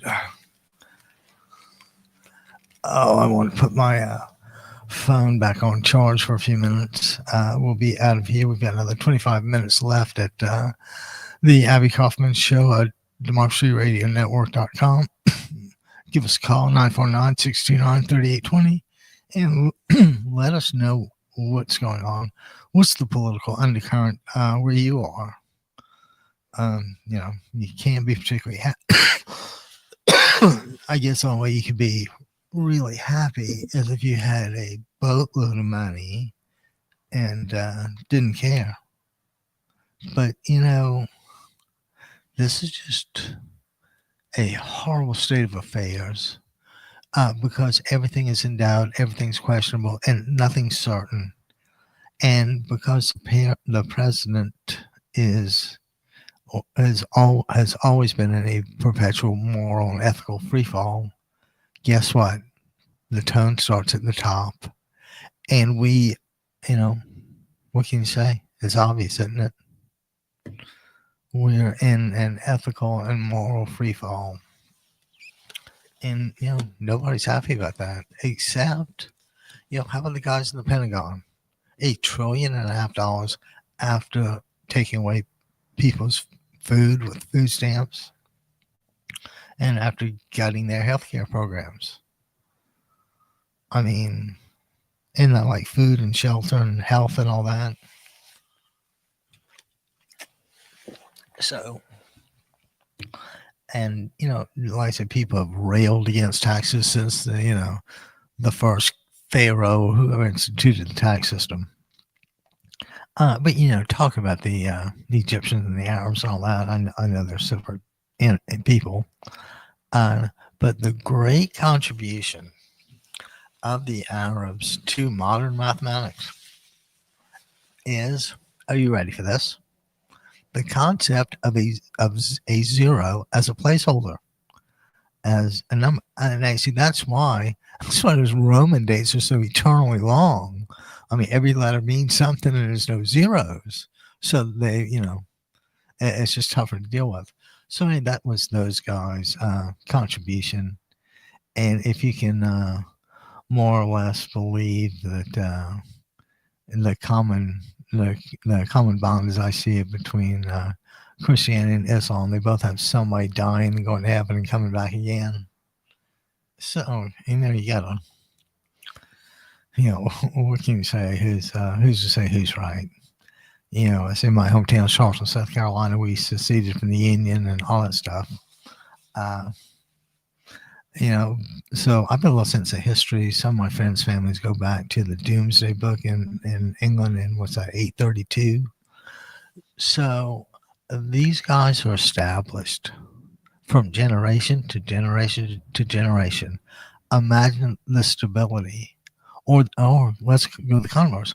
Imagine the instability when a kid doesn't know who his dad is, much less his granddad, his great granddad, what their family history is. In some way, I'll acknowledge that's kind of the promise of America is to remake yourself and make something of yourself. But the truth of the matter is there are certain economic policies and conditions that foster that. And the president just lies. I can't say falsehoods. I can't say claims. I can't say anything like that at this point. Some of it's just lies. I wish I could be nicer about it, but that's just kind of it. So that accounts for the establishment of Democracy Radio Network is to elect Democrats up and down the ballot. We don't care what your office is. And people joke about, dog catcher and all that, but hell, I'd rather have a Democrat who does a dog catcher than a Republican who's a dog catcher, wouldn't you? And, it's doable. Now, I'm going to tell you the really cool thing, and I don't know what even the probabilities of this would be. I'm sure they're astronomical. No, what was I saying? Probabilities would be astronomical. Huh. Oh, well, let's hope we get that back. It couldn't have been the lottery, even though those probabilities are astronomical.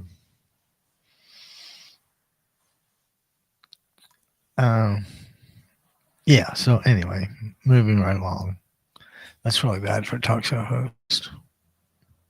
We'll try to kind of like keep better notes or something and try to keep the old conversation going for another 20 minutes. And see if anybody said anything kind about us on Instagram. It would be kind of nice, but they didn't. Oh, maybe they did. Let's see here.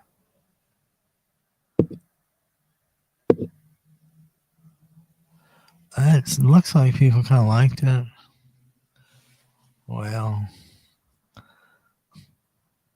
it's just really bad to make fun of other people's religions. So even though I said this, the Sikhs pretty much have it together in my book: complete equality, vegetarianism, and I mean, they're the Indians that wear the what do you call it? The turban like thing. And it was funny. I was in Starbucks the other day, and a guy comes in with a turban on, so I know he's Sikh. And I've been to the Sikh temple a few times. And by the way, after services, they have a great lunch. God, is it good? Everybody just kind of chips in and cooks. It's the damnedest thing. I mean, they'll feed anybody.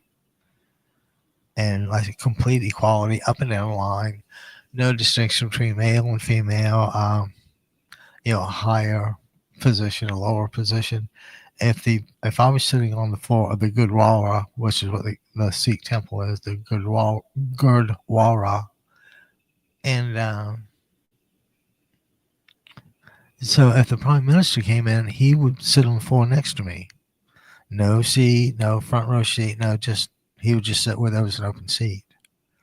And I mean, is that not humility?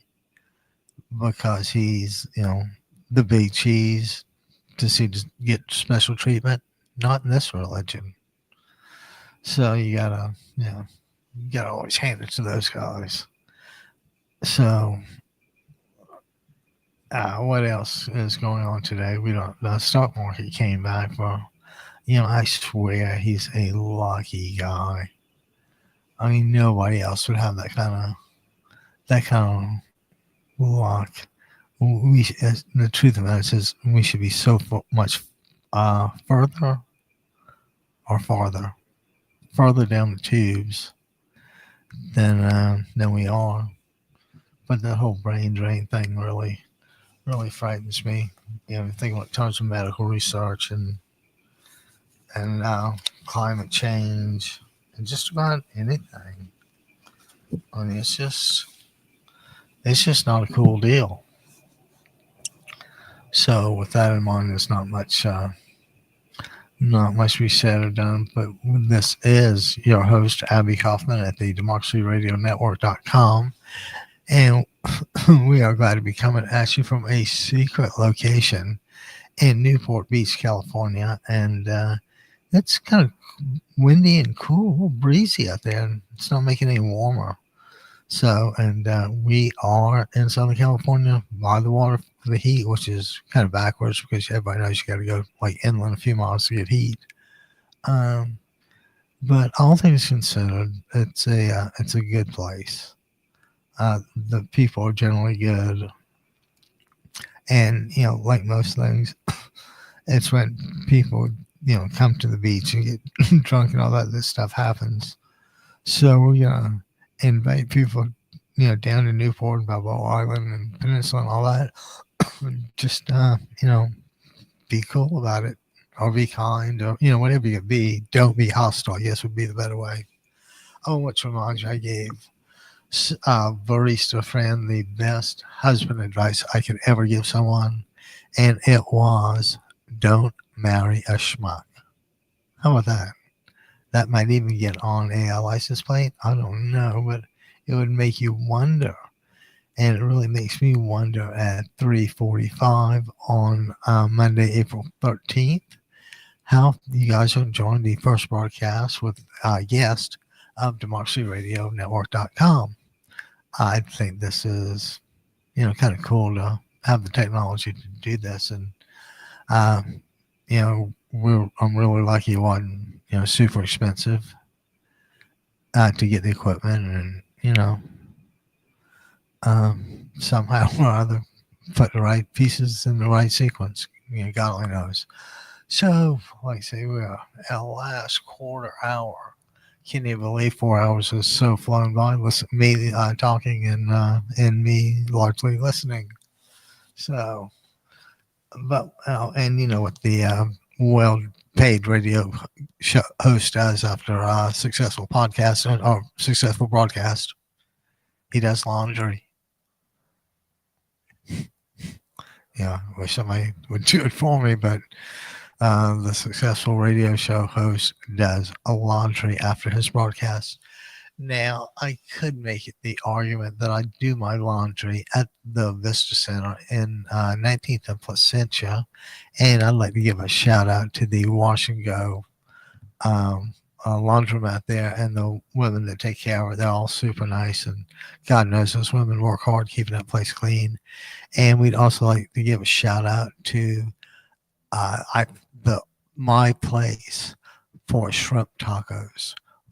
They have fried, they have grilled, and it's a really good taco. They used to be $3.75. I think they went up a little bit, like maybe $4.50. And I'm kind of glad they did, because I don't, I want them to be there and in business.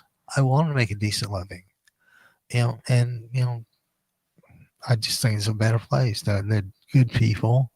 The waitresses have been there, longer than the new owner, who's super nice. I don't remember his name, but he and his wife are always there, and I can only hope they're a young couple on the road to success. Or actually, it'd be nice if this was like their second or third restaurant, and they've been able to make a little money each time, and and ladies and that when the world must be a better place if everybody was kind of well off. I mean, to think about the poverty that exists in the world, and then think about stepping to the future, like going to Tokyo or something. So, and which is a whole other area of why people can and can't, or do and don't, leave their homes for greener pastures, I guess.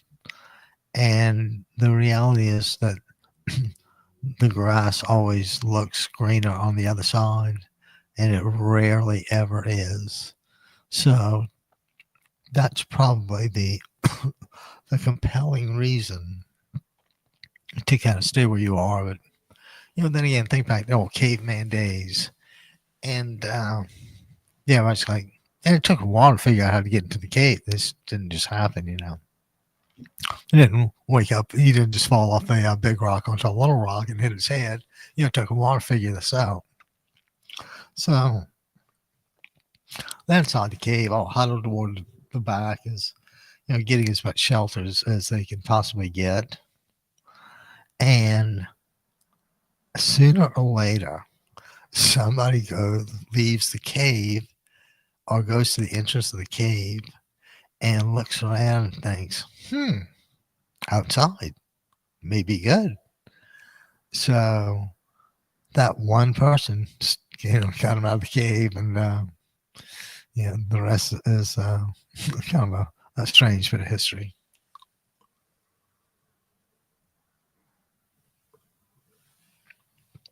Throat's getting a little scratchy towards the end here, but I say it's 3:50, and for all intents and purposes, I could probably go ahead and sign off early, and I probably will. So, guys, thanks a million for making the show a success. Abby Kaufman, the Abby Kaufman Show. You've been super. Thanks to Joe Kerr for coming on. And remember, call us 949-629-3820 and let us know what's going on. In the meantime, it is your host, Abby Kaufman. Roger Wilco, over and out.